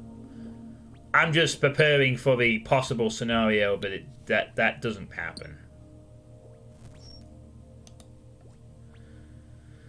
If Article 13 continues, I think there will be a lot more censorship on the internet as there is now. A lot more copyright stuff will happen, and content creators are going to be hit. Now, myself, even before all this, I never really bought into the idea of,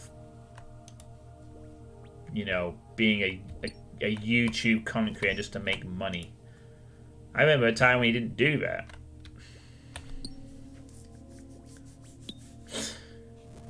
Just waiting for the EU to North Korea. Yeah, Brexit isn't going to save. If we leave, that won't save anything. Because the UK wants its own little watchdog on the internet, funded by the tech industry, marking its own homework. You know?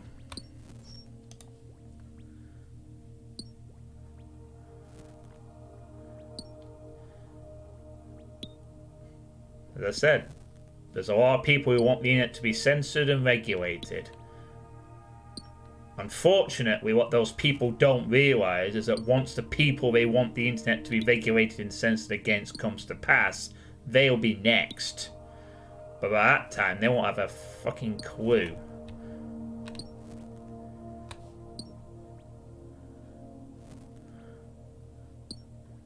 Be careful when you stir into the abyss, for it stirs back.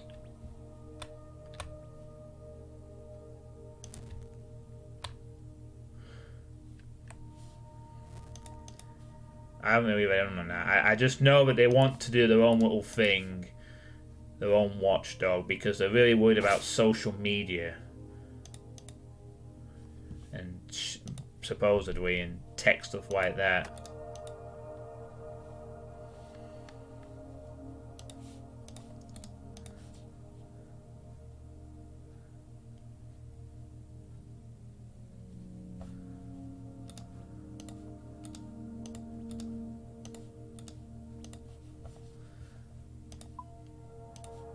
Pretty much.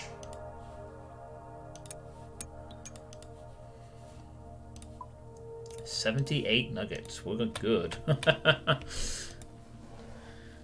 The way I was a thing I sort of learnt about recently as a concept, which I kind of think holds some truth to it, is if you want to know who's in charge, observe who you're not allowed to criticize without being very heavily rebuked for it. You know, who you're really not allowed to criticize without it being seen as absolutely despicable. You know, kind of like you can't criticize the dictator of North Korea, otherwise you get probably shot and killed.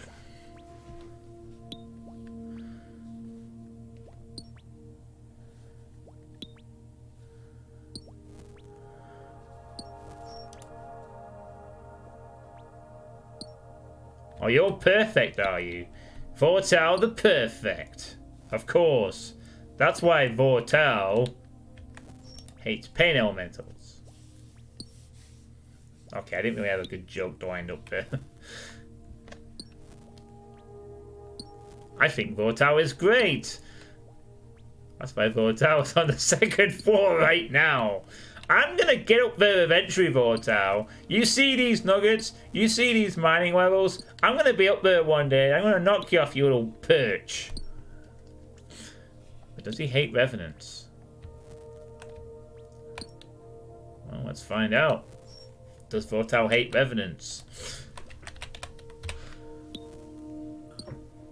Maybe. Ugh.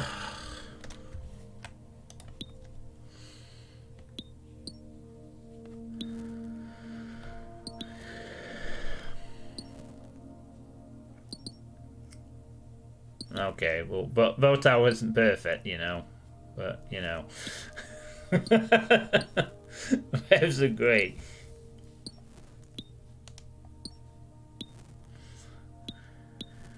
But I agree with you on that, Vortal.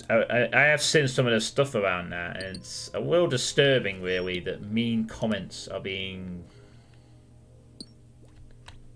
You know, that's the kind of thing that people want, though. They want people who say a certain type of mean comment to be fucking locked up.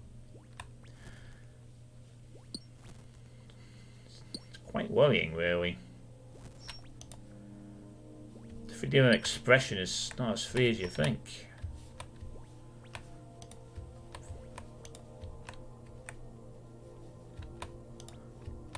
Anywho.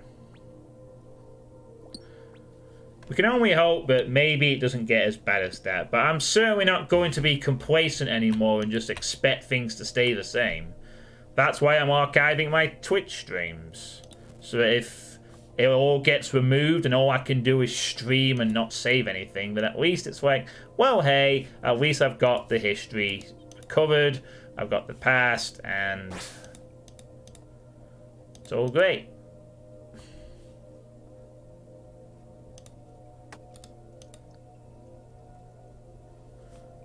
You don't care that much about your Twitch streams. I take pride in this hobby, Bridge Burner. I have little else to take pride in, so you'll forgive me if I indulge in the one thing I can claim at least I know what I'm mostly doing. The current state of my existence, I don't have a lot else to show for my life right now. But that will change, hopefully, in the next 10 years.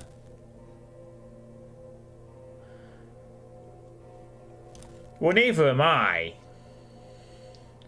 But I'm going to try to make sure I have an archive of my own before that.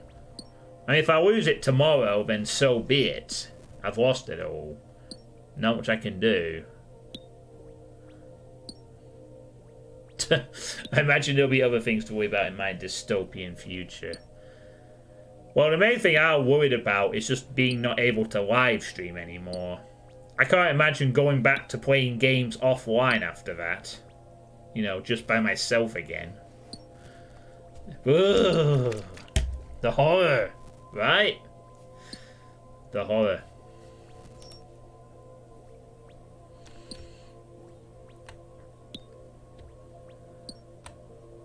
Streaming has ruined games for you. The live streaming curse is real. I tell you, it's real. That's why I always warn newer streamers about it. Because it really does change how you play games after that point. Well, I'm the same. I've had this problem. I mean, I've managed to play a couple of games without it, but other than that, you know, I have to stream everything I want to play. On the plus side, though, it does mean my backlog is very small. It has helped me to not buy a lot of games because I've got so much to play, but yeah, it does mean that I can't buy a game to enjoy by myself anymore. There has to be a streaming element to it. And that's mostly because you really can't go back to playing a game by yourself once you've streamed for a significant period of time, especially if you do build up a good audience, you know.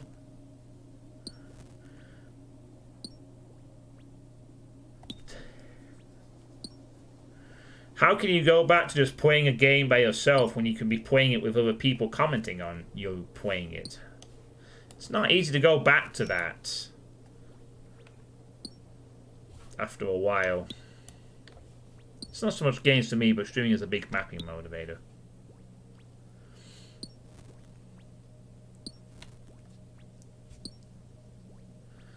I wish I could do mapping streams, but last time I did, everyone bitched about how shit my map was, so I never went back. People like to watch it, so it's not driving me else to get much more done, so it's very gratifying. Well, yeah. I bet you couldn't imagine going back to mapping without people watching. You know, could you do a map without a stream? You know, I certainly know I'd struggle to go back to playing games without a stream if I was unable to stream anymore. I mean, I could probably play this without streaming, but it wouldn't be as enjoyable. I'd probably get bored myself. I'd probably do other shit. We've all become sluts for e-attention. Well, might be right.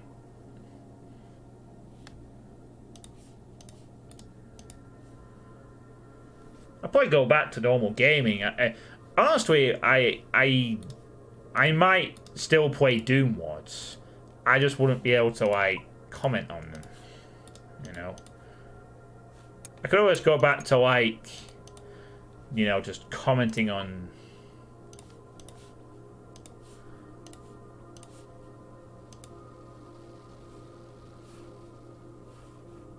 which is not normally associated with streaming.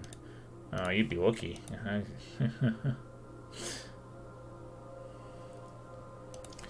don't know. Suppose that streaming was, like, cut off tomorrow.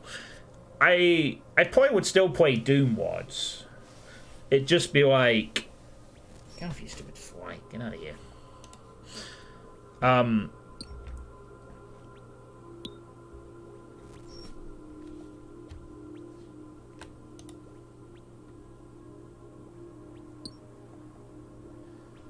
Just wouldn't feel the same without...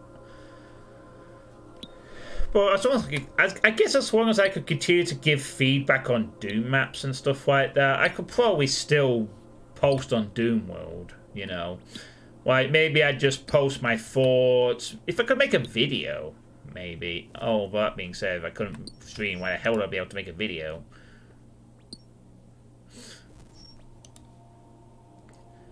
But okay, just suppose streaming dies only. I guess I could just make videos for a while. So I guess I got that option. I just go back to making Let's Play videos, but of Doom mods. Which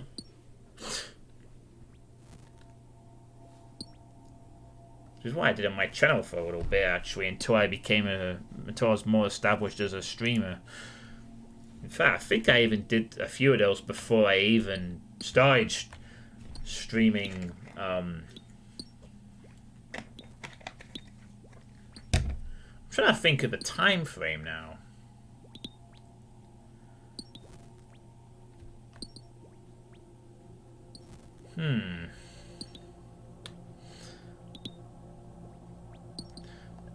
I'm pretty sure I remember there was a period where, when I first joined the community, I did let's play the things that I played, like the monochrome mapping project, 100th wave, and one or two of the other things. And it was mainly tied around the Doom World Megawatt Club, or various other things I wanted to play. I still have Needed in Zaydoom, which was the first thing I Doom-wise I did on the channel. And then I streamed one day on the side channel, and then I just kind of went from there. So I guess I'll just go back to making videos again. Essentially just what I do now, but minus the interactive element. Ask people for comments. Play a lot of new stuff.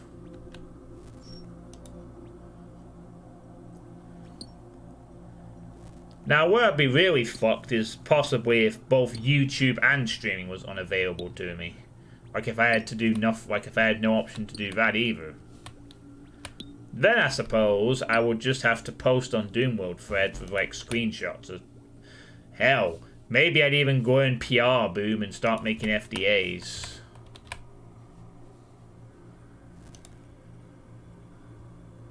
Yeah, I guess that would be it. I just have to send him in a file sharing service or something. Real player. Actually, file size will be a problem, possibly. So maybe I just go for FDAs. And then go back to PR boom and go back to PR boom. I just use PR boom a lot more and just call FDA demos and chuck them up to people. To 80 nuggets now. 80 nuggets, and I think about halfway through level 68. My rambling tangents have led to a lot of easily killed time.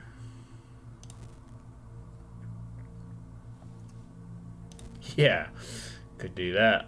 An MP3 with audio commentary.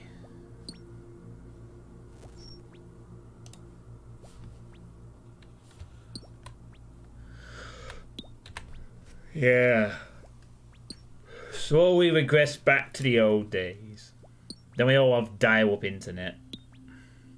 Because we can't afford broadband anymore.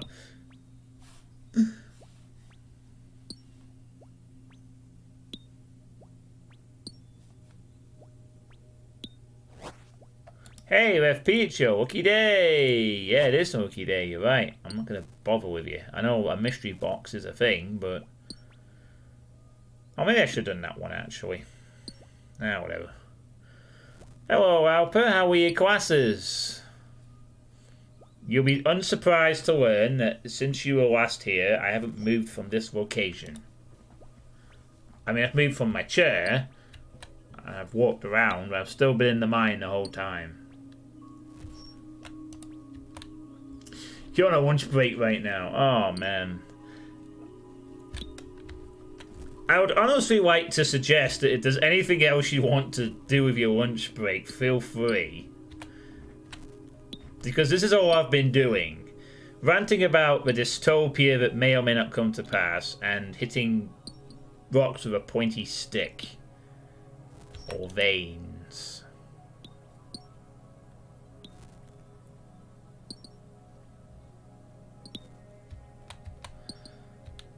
I'm trying to get up to the status of Vortal where I can sit on top of people in the mines and not. I came for the games, I stayed for dystopian man. I've never used to think about that before. But, you know, I'm not saying it's going to pass. I am going to think rather negatively on it, but I'm not saying it's going to pass, and I really hope it doesn't. So I don't want to dwell on it too many times, but it's just how I feel. Gotta say how I feel sometimes, you know?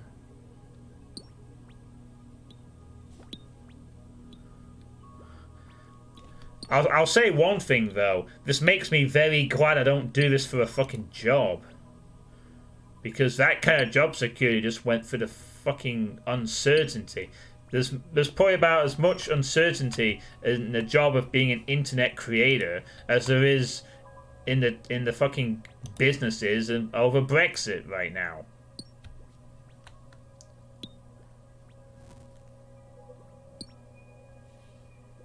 Unless you're already established, in which case you're making shit tons of money anyway, you don't really care, but for those that aren't.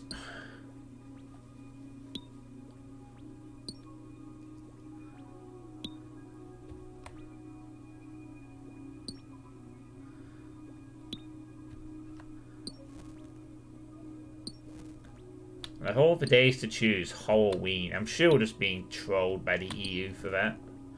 Why else choose that date? If not to make a hilarious point.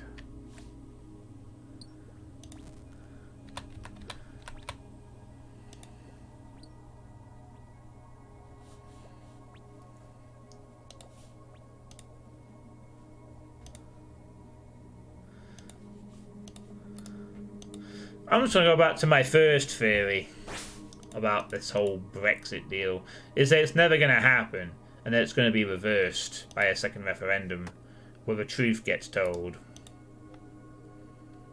Or more closer version of the truth.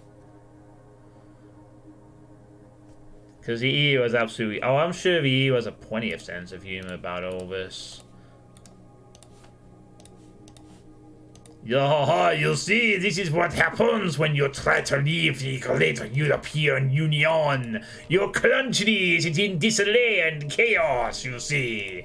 And now you think, this is better, the glorious chaos of this government or sticking with the EU, oui.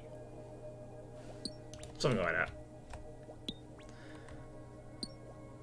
They will happily continue the Brexit shit show for as long as possible, because all that says to all the other countries who are thinking of doing the same thing is, this could happen to you.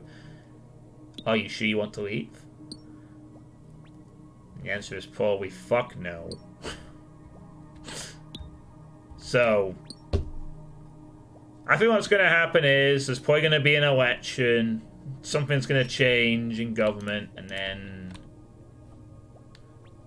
we're going to have a second referendum, and people are going to be told the truth, which is leaving the EU isn't that great, really, when there's no viable alternative. We'll end up rejoining the EU, and that'll be that. Is it the greatest thing? Maybe not, but you know what? It's even worse not having a fucking plan in the first place when you leave. Let's leave the EU with no plan after 3 years. Good job, British government, and the people who voted for the exit with not realising this was the future. Exit was great. It is a clusterfuck. And there might be some benefits to leaving the EU. There might be some benefits. But you know what tends to be a good idea to have if you're going to do something that's going to change? Have a fucking plan. I would love to go into a time machine, armed with a bunch of clips of 2019 in the UK, and go back to 2016, put it on a giant fucking video in the middle of London and say, you vote Brexit, this is what you're getting. I guarantee you Leave would have lost by a landslide, as it should have done anyway. The people were lied to. They were lied to, they're still being lied to, and in this days and age, it's better to have some stability, weird though it may be, than this kind of fucking chaos. You know, I'm genuinely scared we're starting to turn out like America is. We're starting to get as bad as they are, with all these riots and protests and violence and shit like that.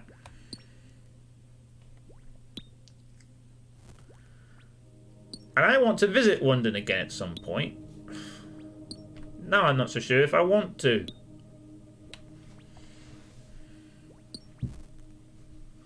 I want to go to Westminster Abbey. I want to go and check out some of other parts of London. But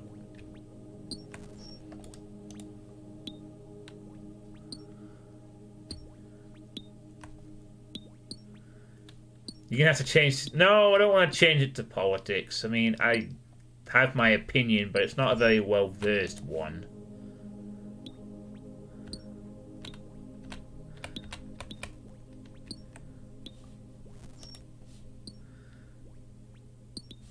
I don't know. On the political spectrum, I'm probably somewhere in the middle, I think. That's the kind of thing that would probably end the channel, Vortal. I want to bring people on for debates. The only thing I know is that an extreme of either left or right is bad. And all I know is that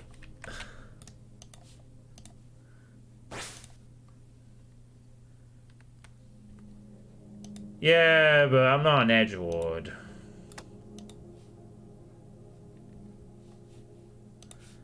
I don't thrive in confrontations or controversy, really. I try to be a nice person as much as I can be.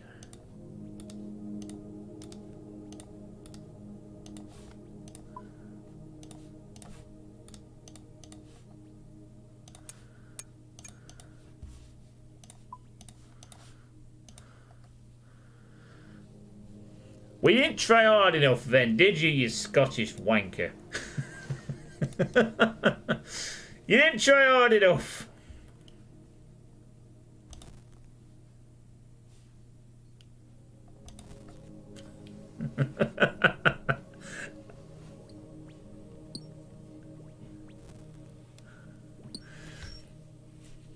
There you see, I didn't like sound to say that either as a joke. I like being a nice person, but only sometimes. Yeah, sometimes you have to be mean, but you gotta be mean in a sort of constructive and positive way. Like when I bash on your Doom map, I want you to get better. I'm trying to point out things to improve on. Or what I perceive can be improved on. Be more like Tarnsman. I don't have quite the same level of dry wit as Tarnsman, unfortunately. Although, that being said, I do possess the ability to stream more than Tarnsman, so that's always a plus. That kind of helps. But then that just adds to the level of expectation for when he does stream. It reminds me of an old Little Karibo bit. Let's see if I can find it, actually. Because this music's about to end.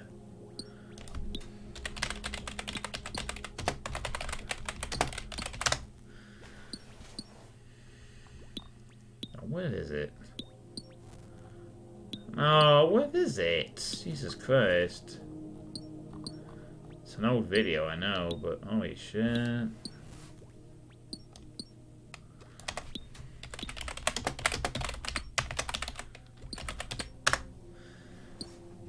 No. Oh, here we go. This is it. Are you tired?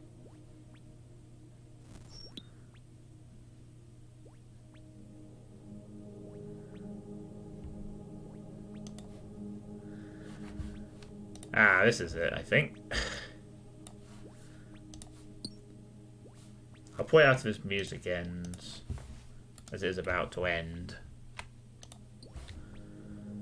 Yeah, I'm reminded of this from Little Karibo. Seconds worth of video, and I didn't even have to write anything. Not this part. It's brilliant. I am a genius. Once you've made Yeah, this is it. This part here. the first few episodes of your abridged series, people will start flocking to it in droves. Most of them will be searching YouTube for illegally uploaded episodes of Evangelion, rather than from any genuine interest in your work. But who cares? So now you've achieved the status of internet celebrity.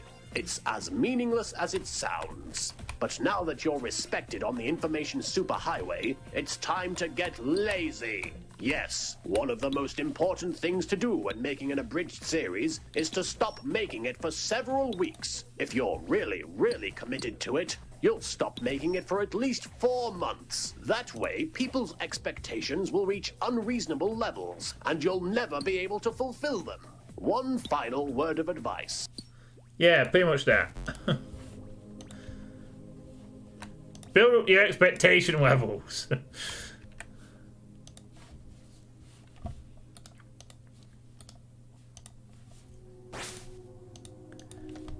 That was kind of basically the gist. Just replace a bridge series with Doom streams. And you get the gist. You know, I could do that. I could stop streaming for 3 months and come back and everyone would be like, where have you been? Where have you been? Or I could stop streaming for 3 months and you'd all just leave and go full fucking some other schmuck like 4 Tower Loveless.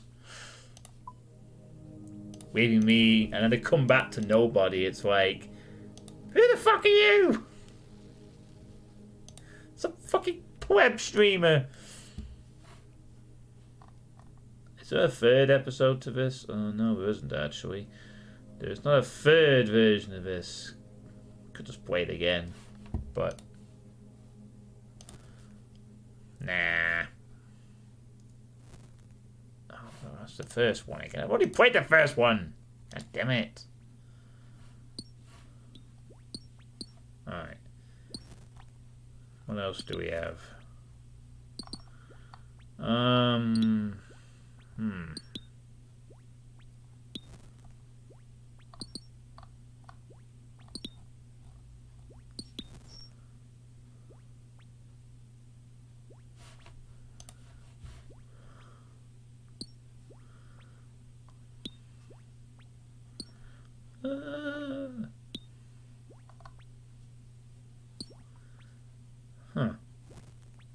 Dark ambience. This will do.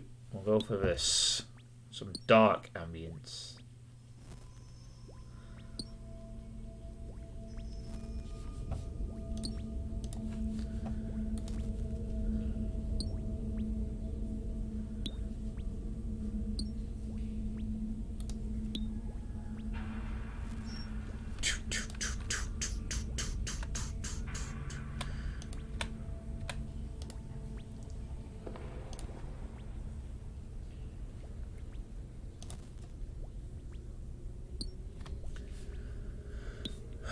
So I can gain at least 1 more level. Oh, man. You're gonna hit by a rockfall if you stay there, dude. At least you got a hard hat. Oh, no, wait. Yeah, you see, Muppets. So you get. That's what you get. Rocks fuck.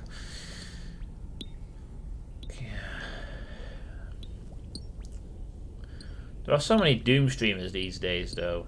There's a wide variety of people you can watch if you want your Doom fix. Compared to several years ago when there wasn't that many people. Now there's quite a few. Which is always good.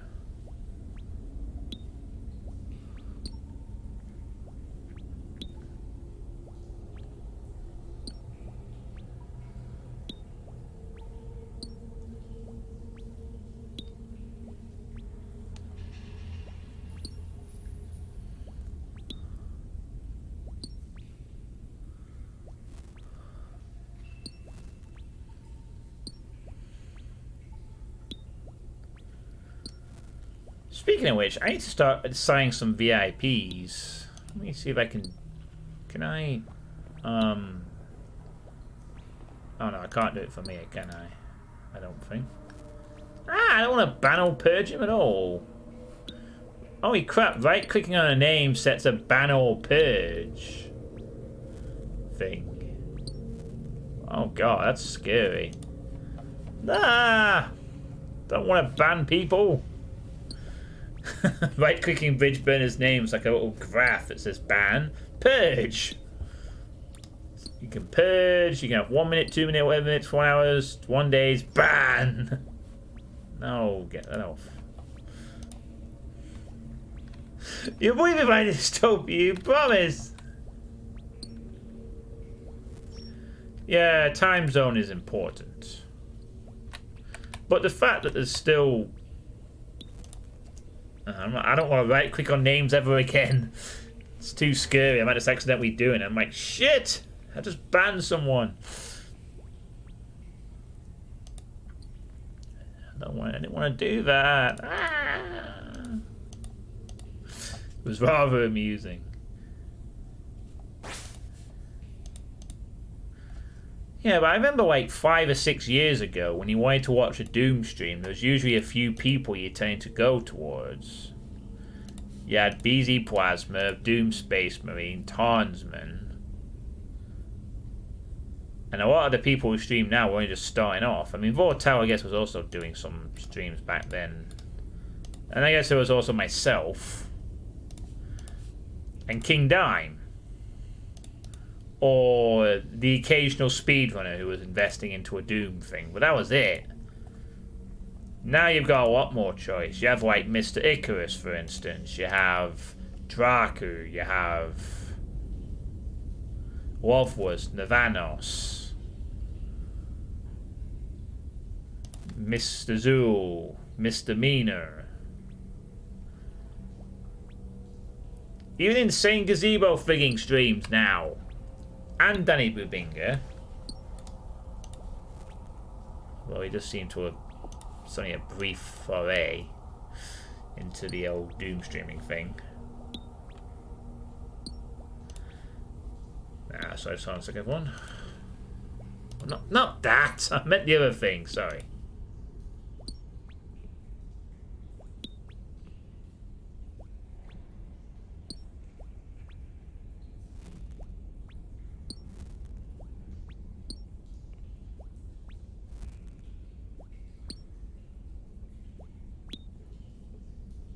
Okay, back.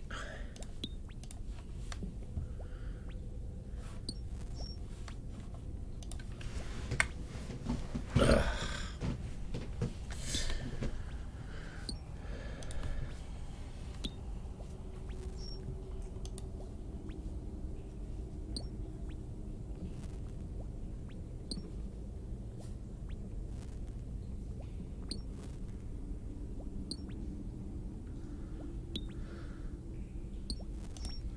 I only say that kind of thing because yesterday I hosted BZ Plasma before I went to sleep, and he mentioned a comment how I said to him, I don't recall this conversation, but I recall, I guess I must have said to him something like, you know, we are like he said something like, we are the teachers of the Doom streamers, you know, we play stuff.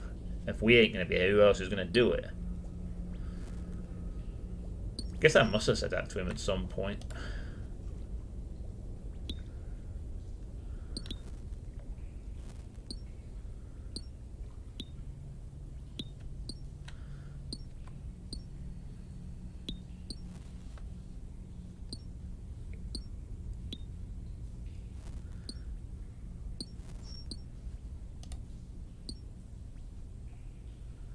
Hell, even you stream Bridge Burner.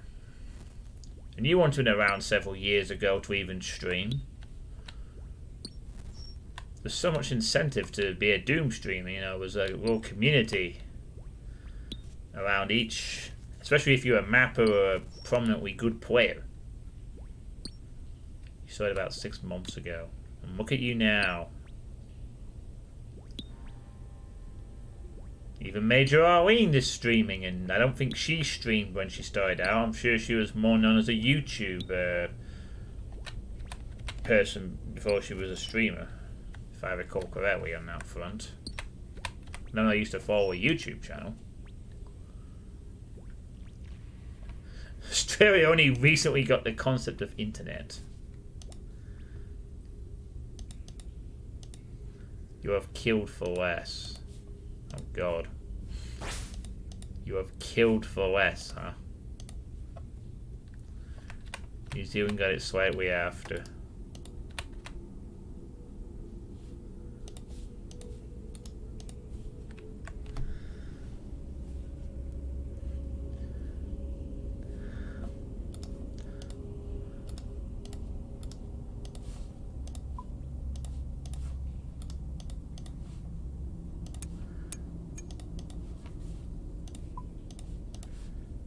Wow, I'm up to 84. Holy shit, I've got a lot of nuggets in this stream. If I keep going, can I push for 100 by the end? Probably not. Because I'm getting a bit hungry. Actually, only got fibre a month ago. Yeah, it took a while to get fibre over here too. I can't really fully enjoy it because stupid wireless. There's an Australian streamer I usually watch when he does stream. He's mostly focused on puzzle games. Sounds fun.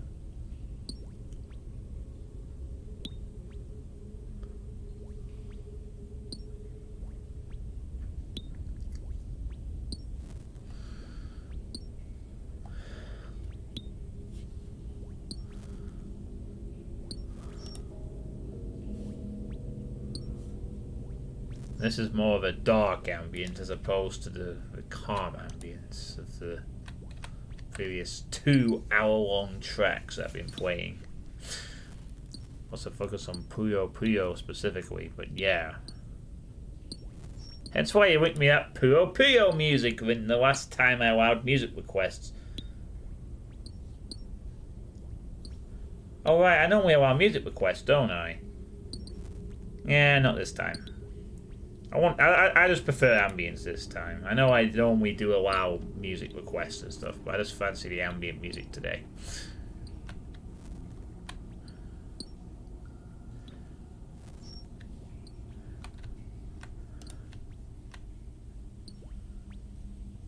This music is...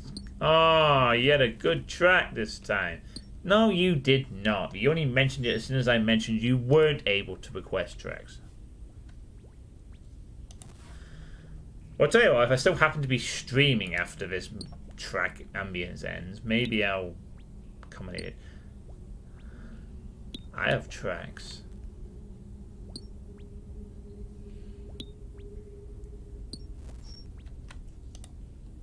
Are they train tracks? Choo choo! Going all Thomas the fucking Tank Engine up in here.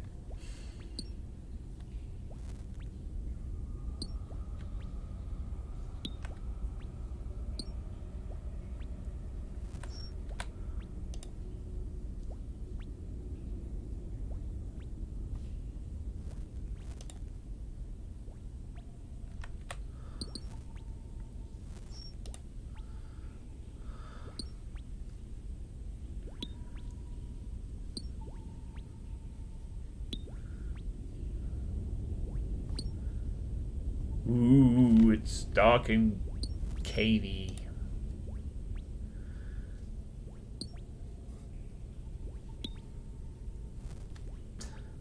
They are metal.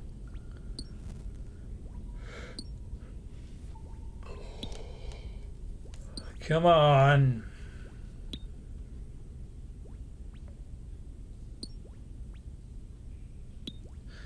Well, they are metal and heavy, so they could actually be railway sweepers.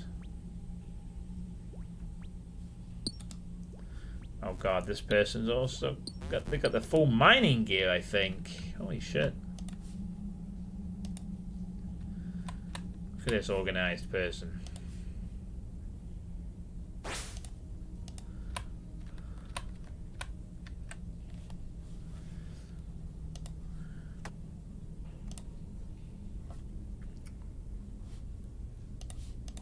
Bollocks. No nuggets.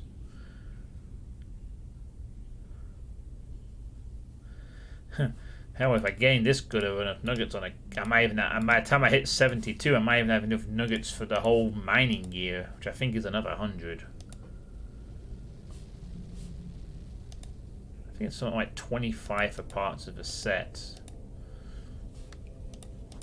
That'd be insane. Hit 72, get full mining set and access to the upstairs. Then I suppose with any spare nuggets I could just get a gem bag just so I have one. I won't really be as bothered about getting it.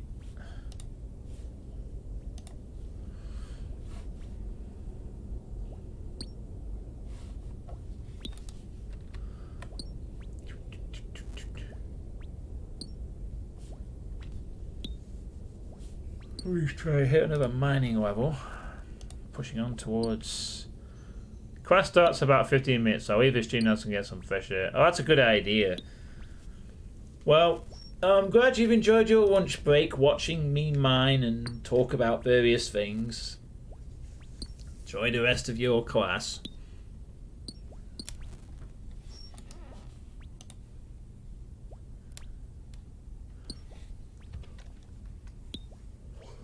Oh God, I'm not sorry. I think I've had too many wines in this over the Easter period. I'm not used to getting over like 8. I should probably try to do that though. Since eventually when I start work again, I'm going to have to get up early Monday to Friday. I'm sure I'll be fine.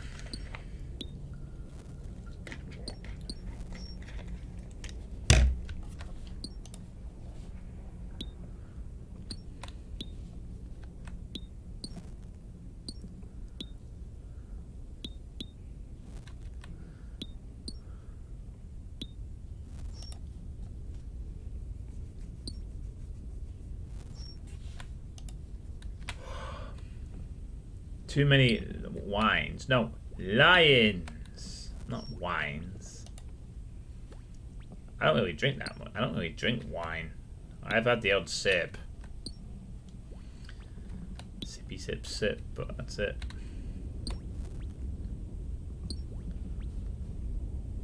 Some white wine can be nice on occasion. But I don't drink in the house anymore, so...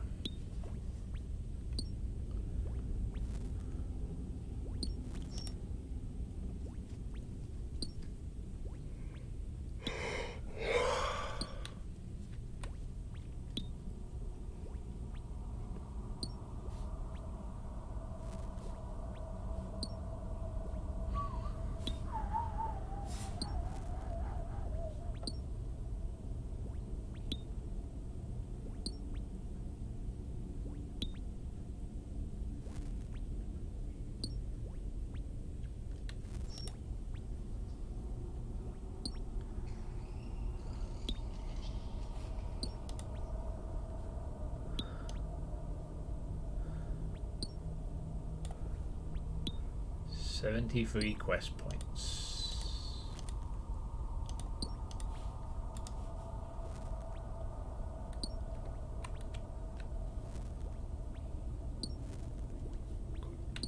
A fair amount.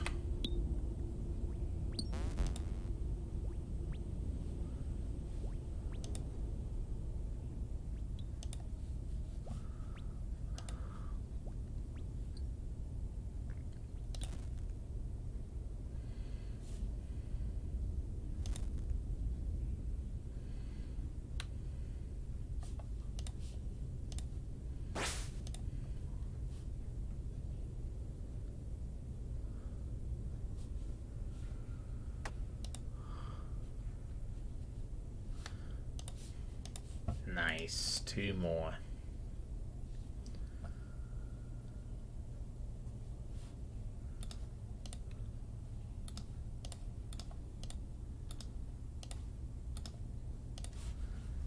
Oh, wow.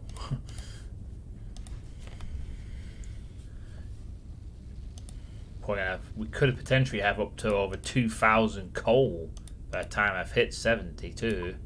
Maybe even more. I'm gonna have so many mithril bars to make. It's gonna be great.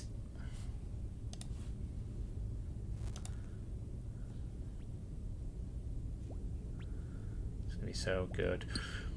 By the way, Bridgeburn, did you see that thread that was done by that guy asking for mapping advice on Doomworld? There was this new guy who was wanting to get into mapping, and he was asking for like advice on how to do the mapping thing. The one about formats. I don't think it was formats. No, I think it was a different thread.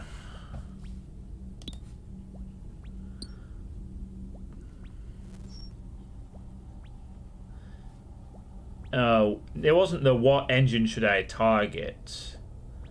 It was tips for making my first map by Gudjamike.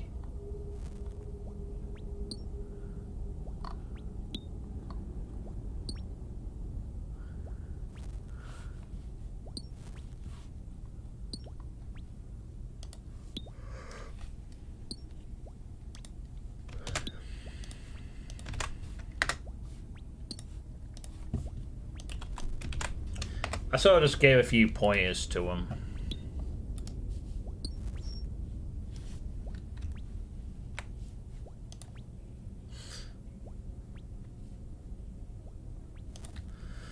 Gotta do my bit to help new mappers, even though my mapping advice is not based around actual experience, or much of it anyway. But gameplay experience I've plenty.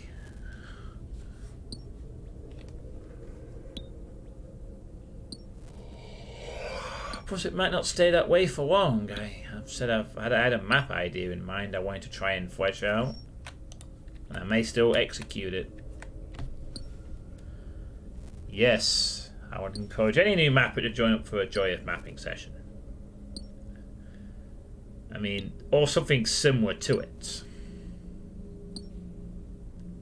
You know, because it allows you to get a map out there in a project that people will play, but on top of that, you are tutored by some experts.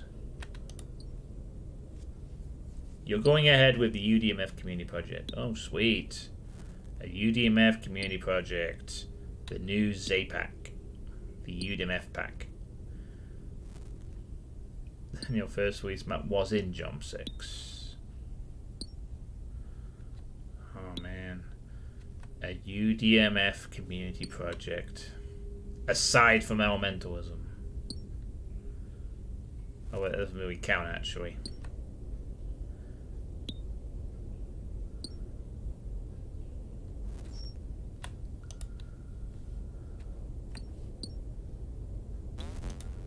Okay, fine. Element is not a CP. Community project revolving around UDMF. That's going to be pretty awesome.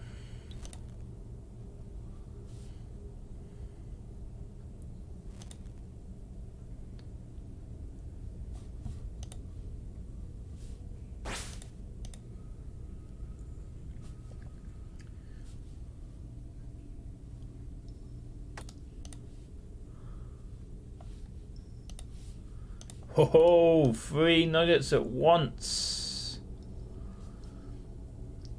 Yeah, baby. Up to 89 now. Diving ever so closer to that 100 mark again. Nuggets, yes. It's going to be a while before I can use the 100, but if I get anything after this, it's going on mining gear. I will soon look like all these other miners in the mines. Geared, tooled, and booted. Oh, we can catch Jump 7 this time. The more the merrier. Although we don't know when Jump 7 is going to be announced, of course, but it could be summer, maybe again. Whenever Jimmy's ready, really.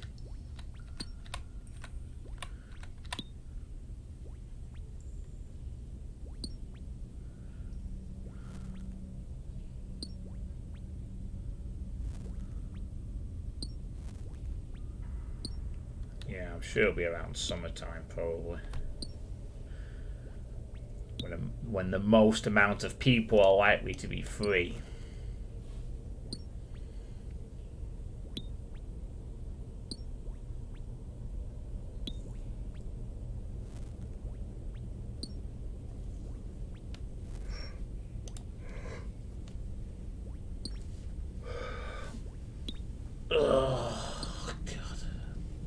It's not as warm out there today. It's gotten a bit cooler since the Easter period.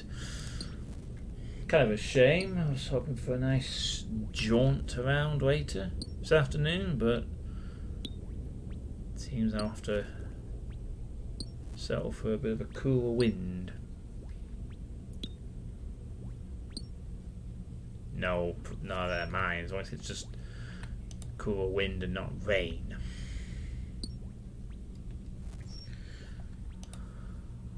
Aiming for mid-yearish. Cool. 'Tis good.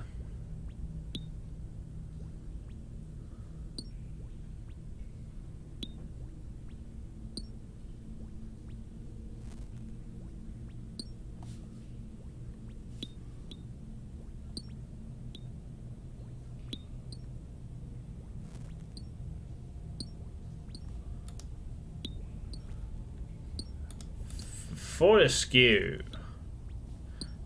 Friendly fire, Fortescue. MC pickaxe in the house.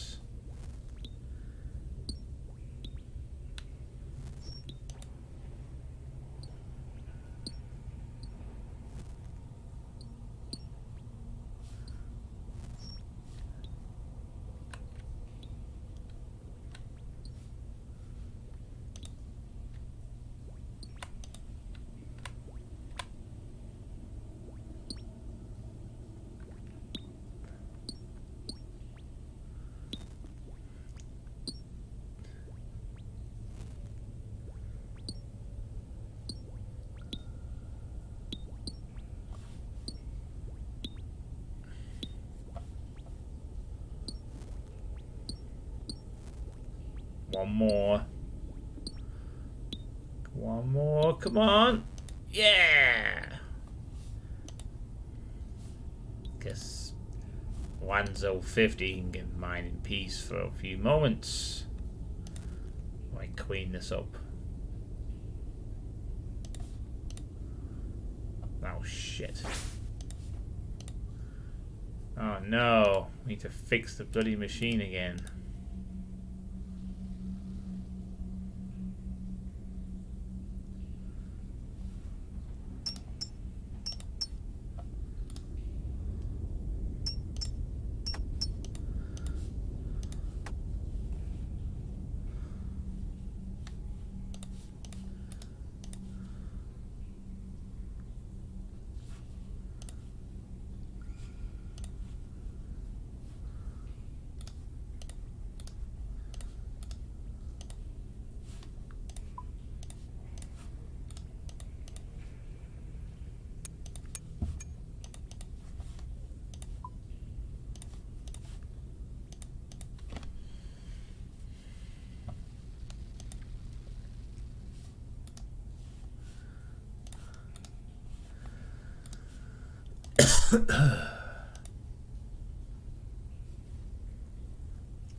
Excuse me.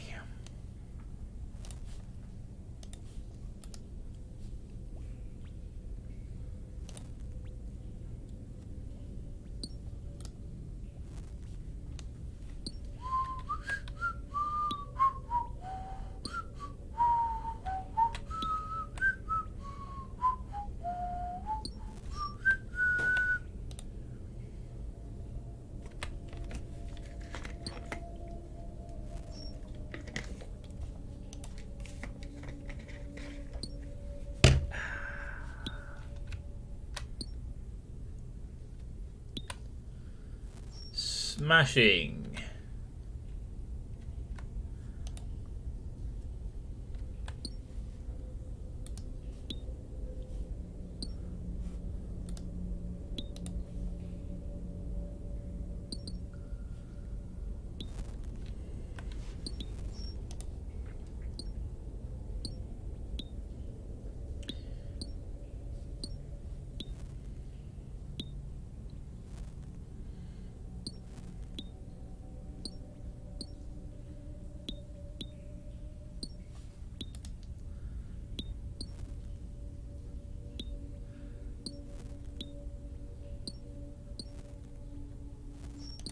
Oh man, uncut sapphire being left? Not on my watch.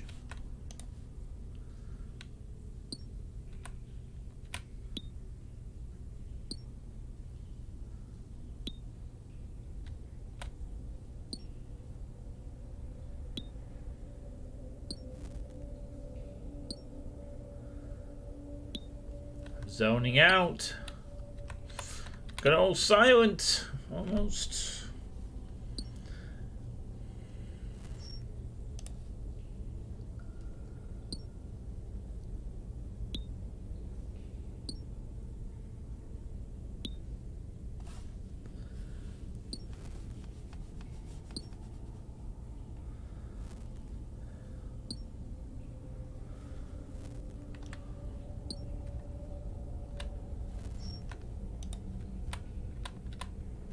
$650. 650,000 mining experience. Sorry, 651,000 mining experience I now have. That is a lot of numbers.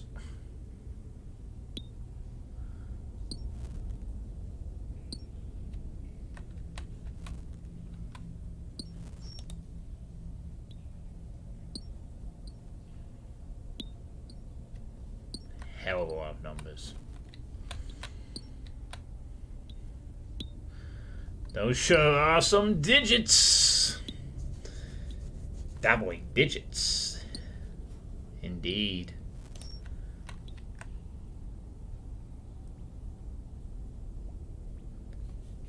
That reminds me, I need to get involved in that one of your next multiplayer sessions that you have. The deathmatch or the cooperative stuff. They look pretty fun. Oh no! Someone didn't fix the machine. Whee! Now it's gone.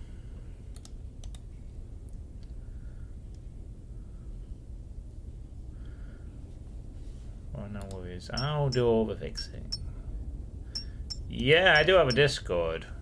I don't use it as much as I perhaps should. For whatever reason. Huh. I just noticed it gave 210 experience that time. Or was it 310? Oh, I can't tell. Does the experience vary depending if you get nuggets? Do they give you extra? Yeah, I'm on Discord, aye.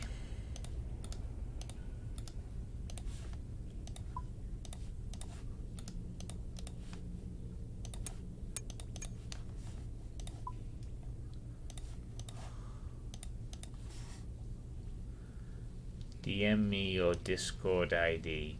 That's where we organized them.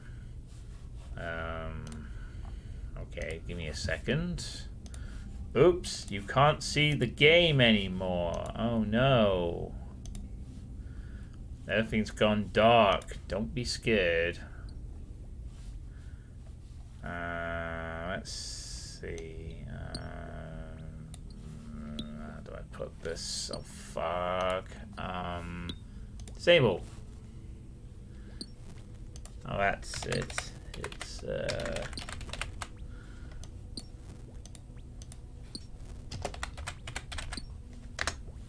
that's the one.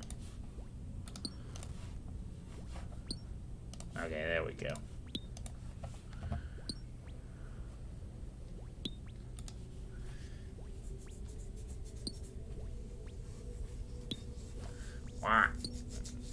Don't panic. It's all there.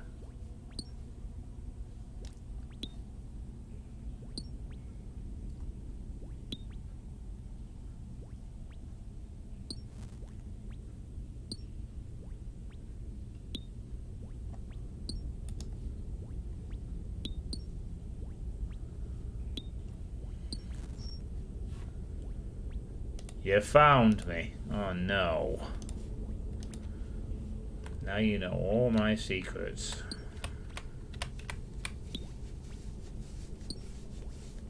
Even though there aren't any secrets. There's not many more secrets.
But yeah, I'd love to join one of those sessions in the future. It looked fun. It's the kind of thing that people have been asking me to do a bit more of, more cooperative or multiplayer shenanigans. Oh, dang, no! It's mine! It's mine! Get your own rock.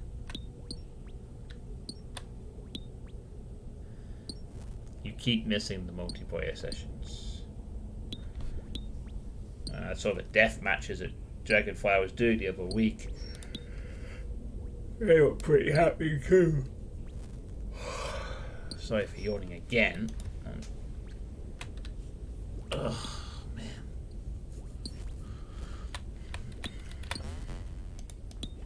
There we go. We got there.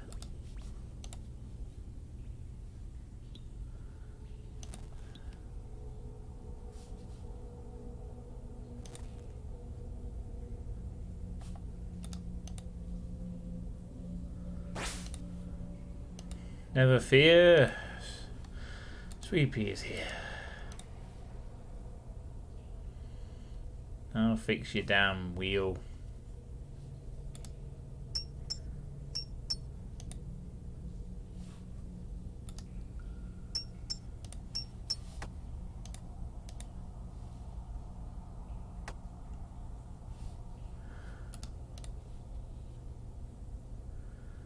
So many Brits. To be fair, he called you an Aussie. Yeah, he did. Oh no, this dark ambience is running low on time. I'm to 90 nuggets now. Actually, a bit off, but a lot closer to getting another level. Already got Scotty, Dragonfly Operation, the Venison Bow. You cannot escape the British tide.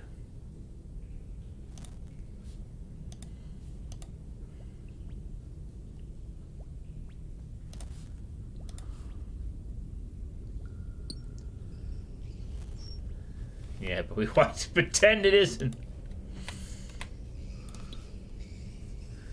Yeah, they tried to get out of Great Britain. Didn't go very well for them. So now they just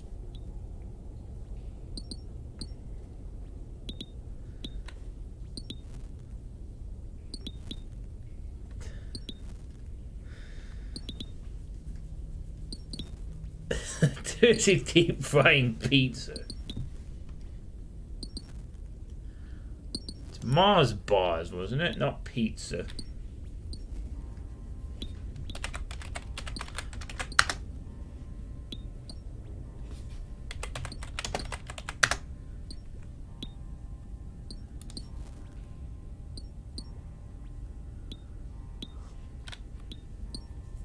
Hey, don't you knock my 3,000 calorie meals. 3,000 calories. You actually know how much that is in calories, you nerd, you maths nerd. I don't count any calories. I count Runescape mining experience. It's much less nerdy somehow.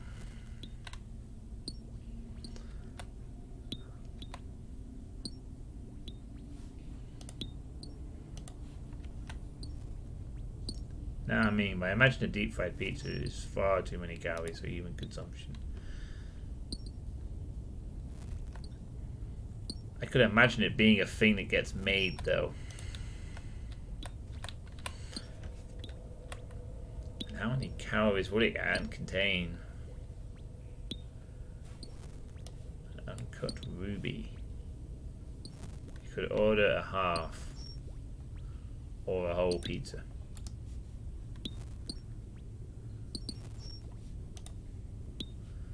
Those were your options.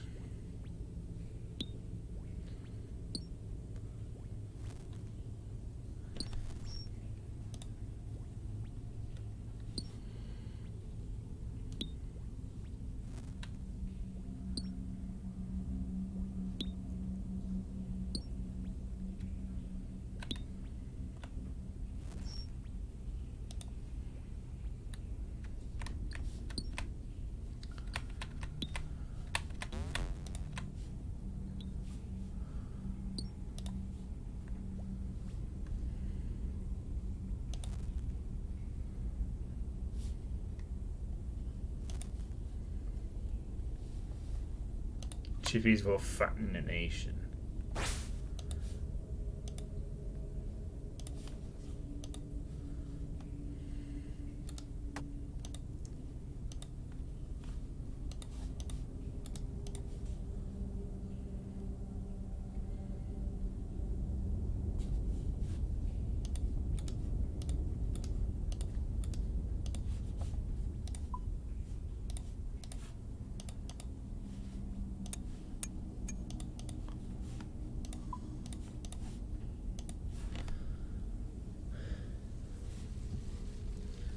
Yeah, I think I remember having a battered Mars bar quite a few years ago. It was pretty good.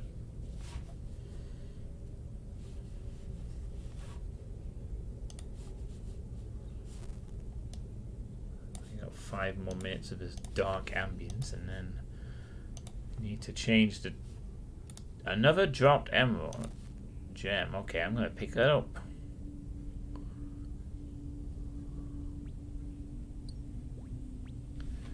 You don't want it? Fine. Well, I'm gonna have it. I'm gonna have all of it.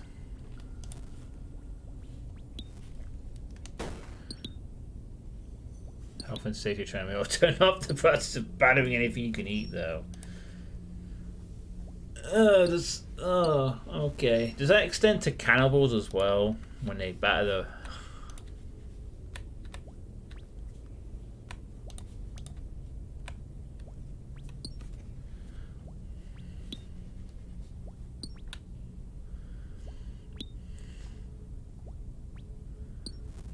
Battered batter.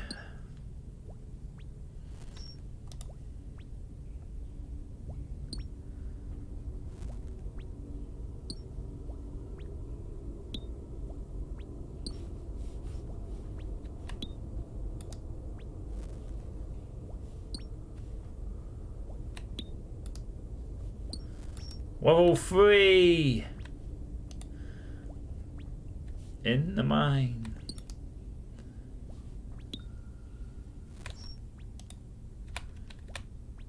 Yeah, I don't know if it's a good thing.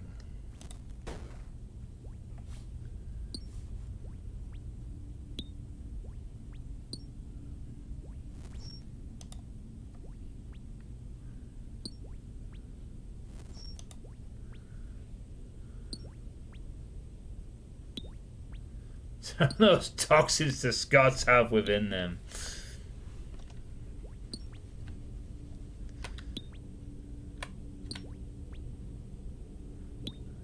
I am saying nothing to that.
Darn it. I think I'll gain one more mining level before I wrap up. I am close to it. Come on. Where's that rich vein I was on earlier that lasted like about at least 12 cycles? can be 12 watts, I should say.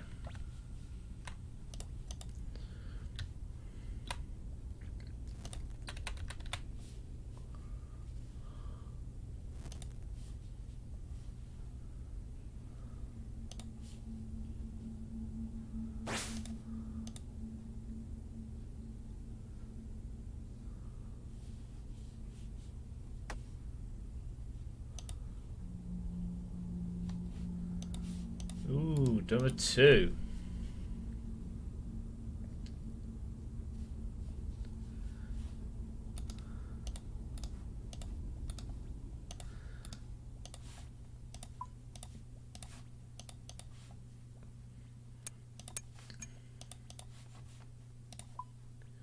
Taking me up to 93. Oh, I'll just play the same song again. For a little bit.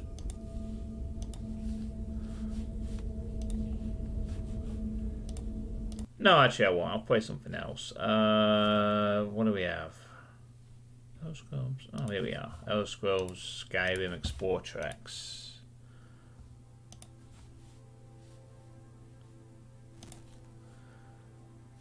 Give this a shot. We had some Oblivion area, and let's have some Skyrim as well.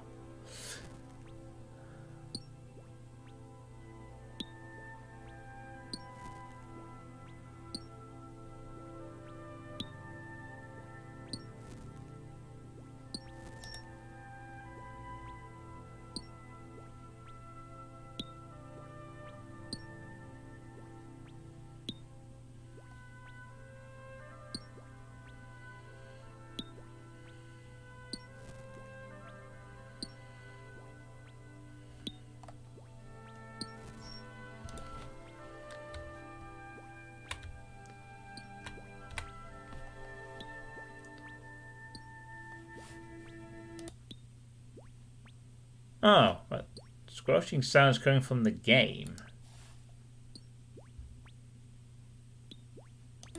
Whatever.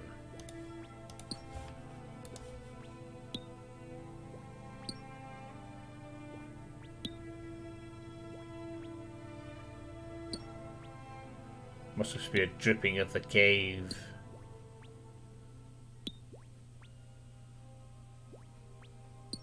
Oh, we noticed that sound effect before.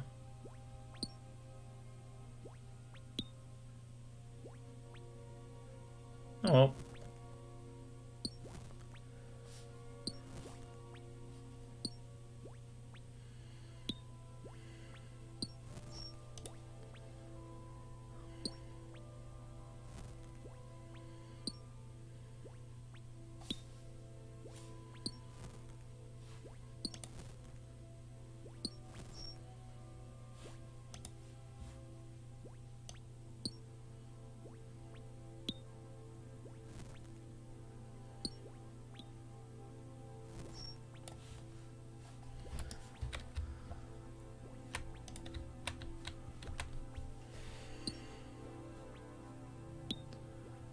Alright, you need to go to bed.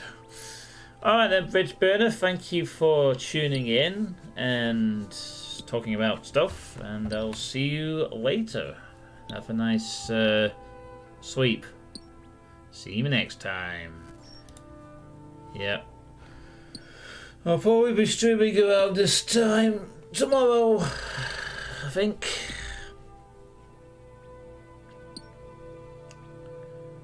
Might even be doing the same thing. Maybe. Maybe.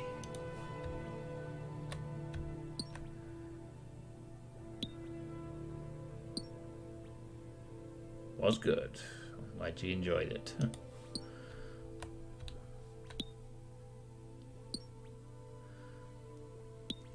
I don't know, all these grinding streams will be enjoyable, but as long as someone's getting some pleasure out of it. I am very close to level 69, 69, I should say. If I can make this kind of progress in the next stream, I can be done with this bit of the mining grinding. 3 streams, possibly. Just Time consuming, but it'll be worth it. Like I said about having in this game, it's time consuming, but it'll be worth it.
It's now 14,000 at one point. Well, hammering these struts is going to help on occasion. That's for sure.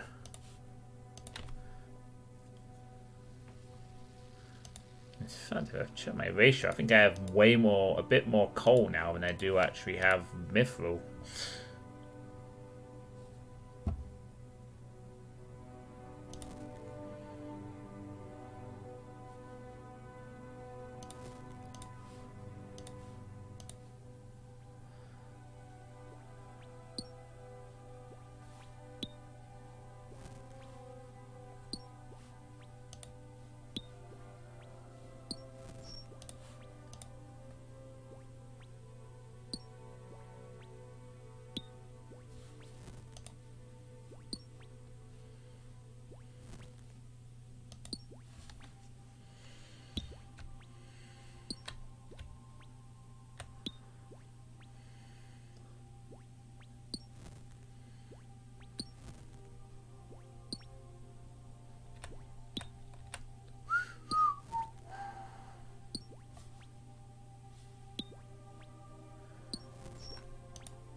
Yeah, I think I'm getting one more mining level, then I'll stop. We are close. I'm trying to get peckish. And it has been over 3 hours. A very productive morning. Can't say it's not been productive, at least. At least in the Runescape sense of things, it's been productive anyway.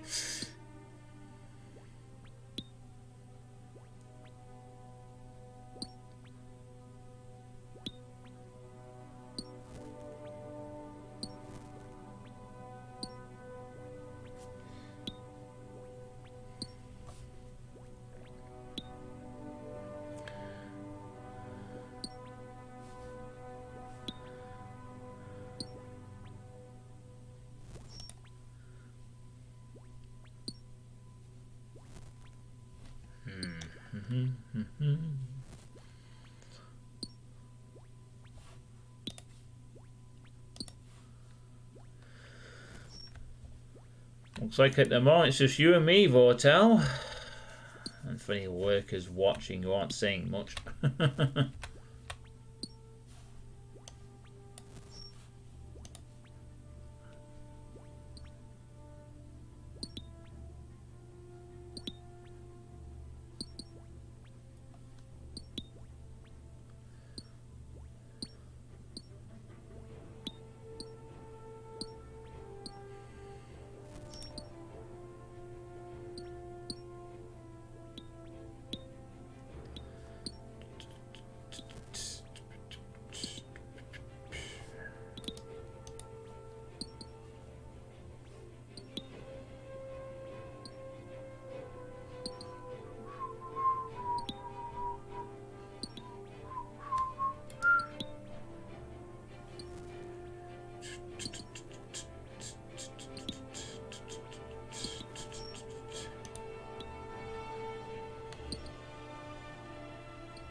Well, nice to see you come down to our level for a moment.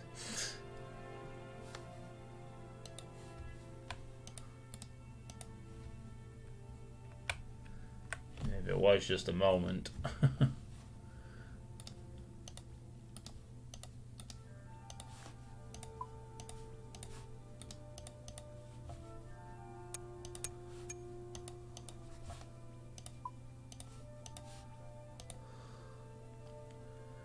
I can't even remember how many nuggets we actually started this stream. I think I had about 60 something. It's now up to 93. Fascinating.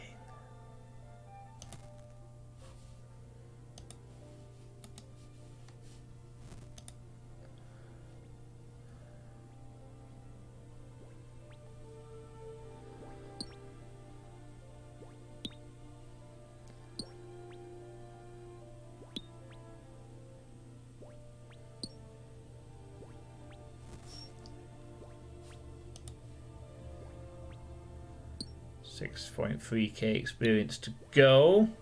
Next level. Not far away at all now. So it's taken me what, about 2 hours to gain a mining level, I think. Ish. Around 2 hours. It's a long time.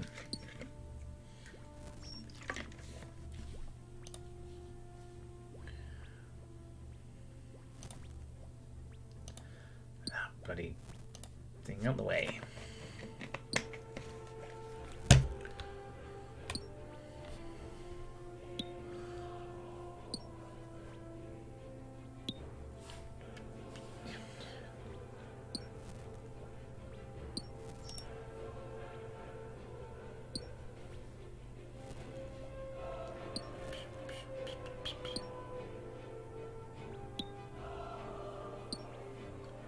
Got acquiring this.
I said keep going.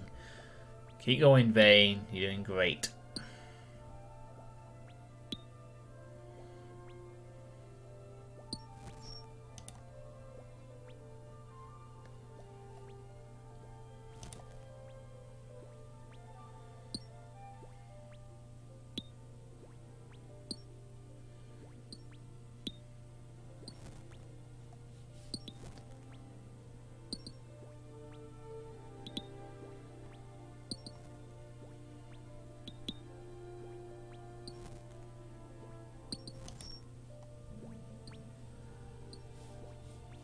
And done.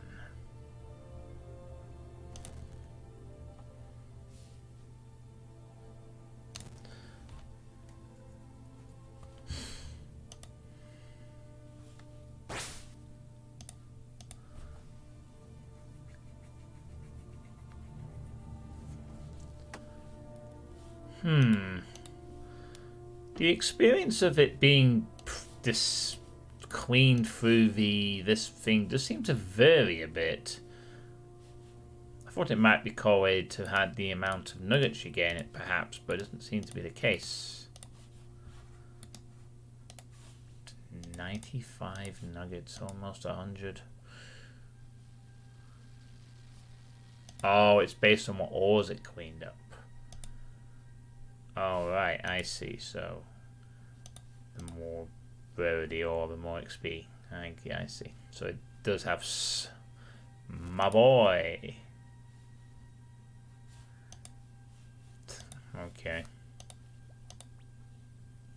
Well, the more you know. Can't really do much about that. In fact, I can't do anything about that. Other than just to keep chucking more stuff through. A few more runs and then that's it. So I feel a little fatigued of this now. Just a little bit.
No, must stay awake. Must stay awake. I'm almost there now.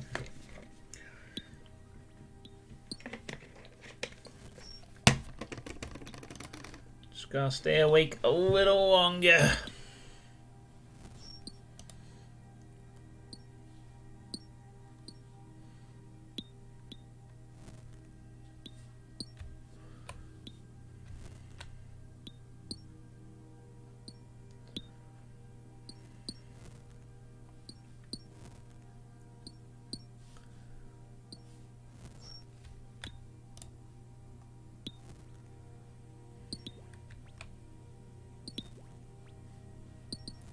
They sure like to talk about pay dirt a lot, these miners, don't they? Pay dirt! Pay dirt! Pay dirt!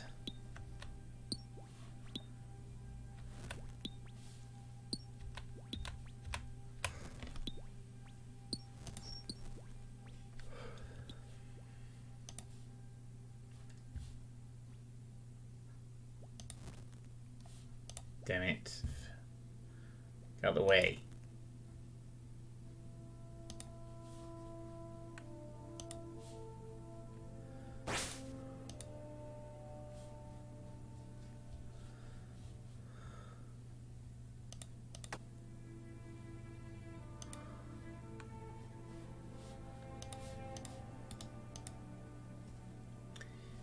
Nice.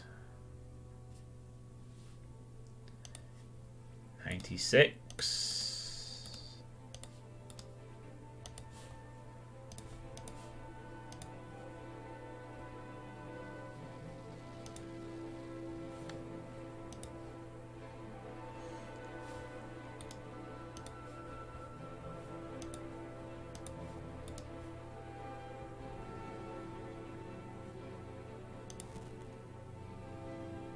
So, Runescape. So, it sounds like a Morrowind track.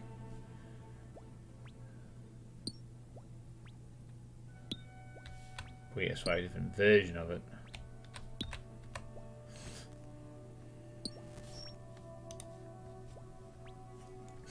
Yeah, I think 2 more mining runs is going to be enough to get myself up to level 69.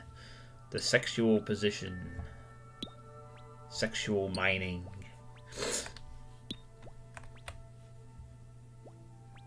hot, steamy pick on vein / rock action.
Not now, Evil Bob.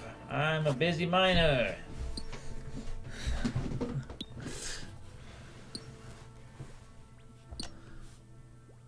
Plus, I'm live streaming my mining, so I'm super not a bot.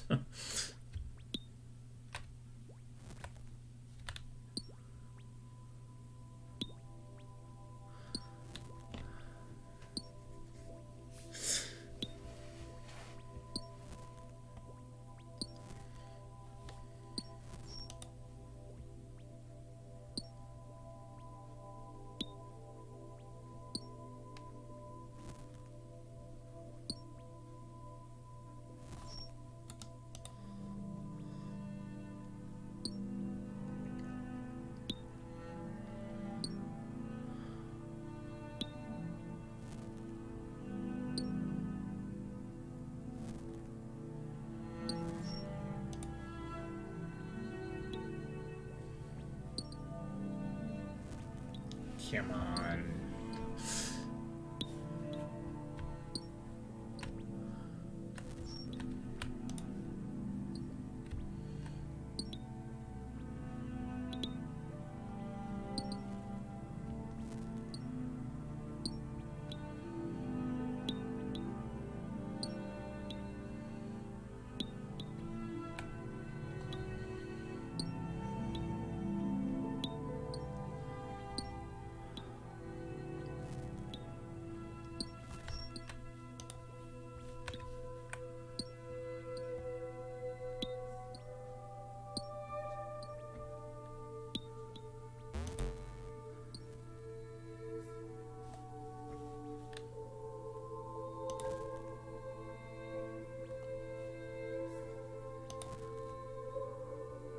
I didn't realise that some of the Explore music in Skyrim was so peaceful, soulful like that. But then I guess you don't normally get to hear it for too long before you hear the sounds of an NPC talking to you or whatnot.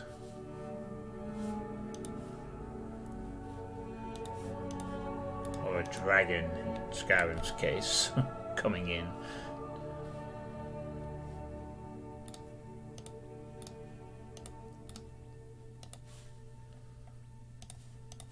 $1,500 coal now.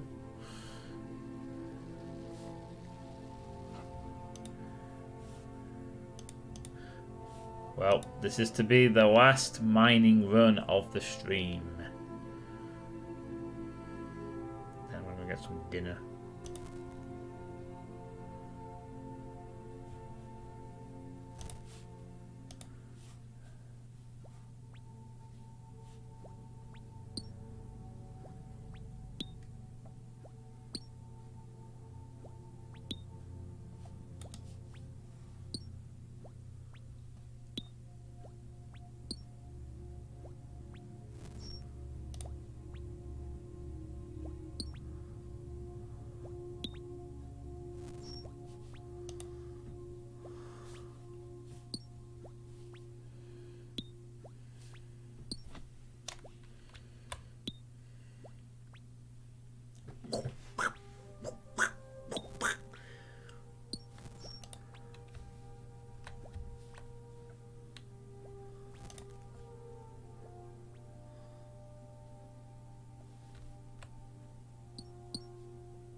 There we are, mining level 69.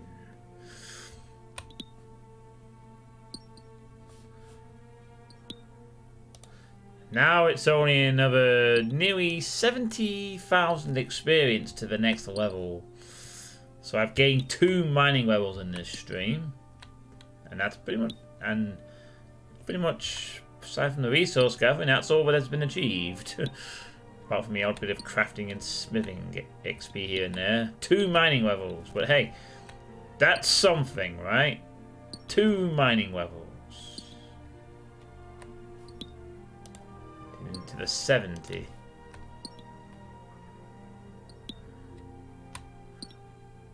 Three mining levels away from the target, and with plenty of nuggets to spare by the time we get to that 72 mark. We might be able to get maybe at least half the mining equipment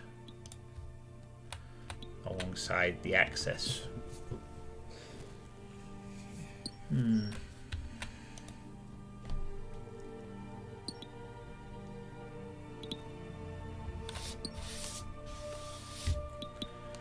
Might mix it up next time. Maybe I'll do some fishing. The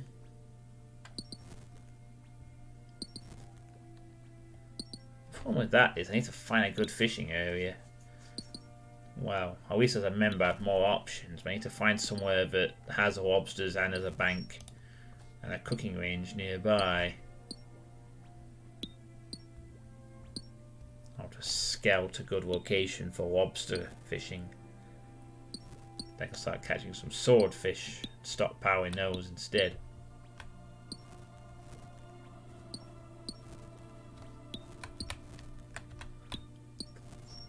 Of course, yes, Catherby, Fishing Central. I should have thought of that immediately, to be honest. It is the fishing area. But I didn't. I'll go there. I'll get to some swordfish. And then the hero's quest is one step closer to being ready. That's what I'm going to work towards, actually. Getting the hero quest done. Decide I'm going to make that my next quest-related objective. Uncut sapphire, huh? I'm going to take that. Quickly chisel it, dump it in the bank. Process this stuff. I'll take that.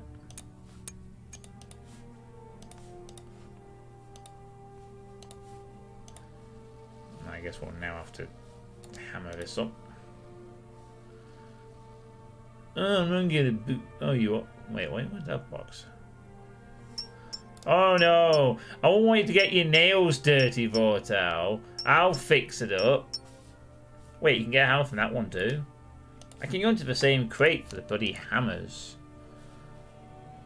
For some reason.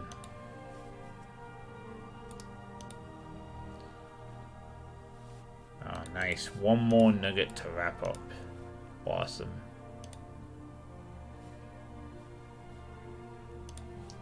Yo! Oh dear, I feel so bad I'm about to end the stream.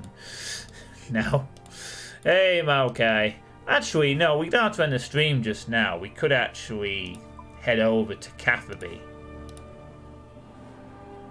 In fact, that's what I will do.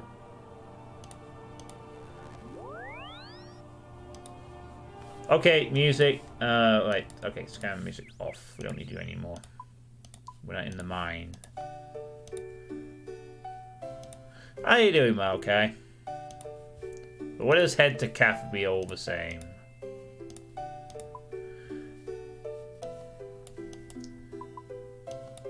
There's no fishing guild, but there's plenty of fishing available.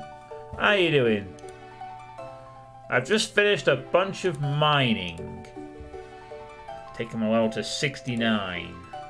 And gaining a lot of stuff along the way. Doing alright. The furniture in the title of this stream has been taken away now, so all's good on that front. I'm just gonna set myself up for some fishing.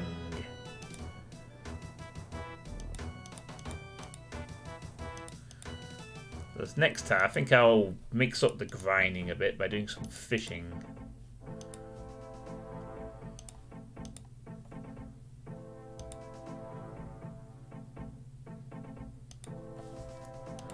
It's part of preparation for the hero's quest. I have all the prerequisites, but I need a lot more fishing, cooking, and herbivore.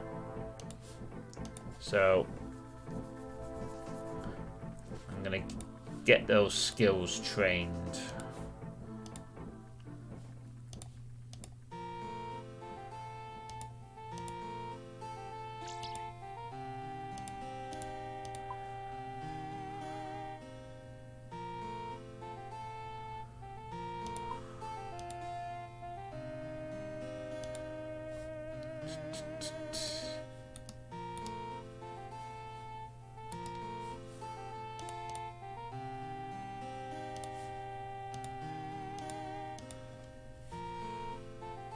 Get over there as soon as. Go, go, go, go, go, go! Get over there!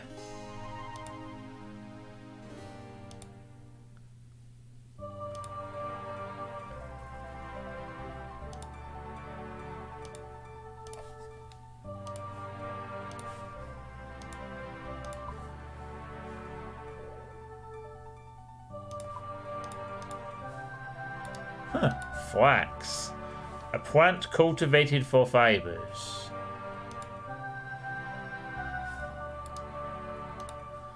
He tends to the flax fields.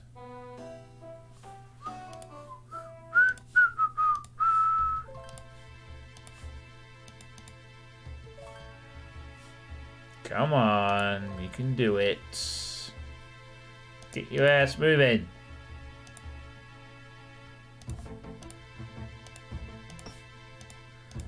Alright, here we go. Suitepee. Home of a decent fishing spot. Let's go exchange this pickaxe for a lobster cage, shall we?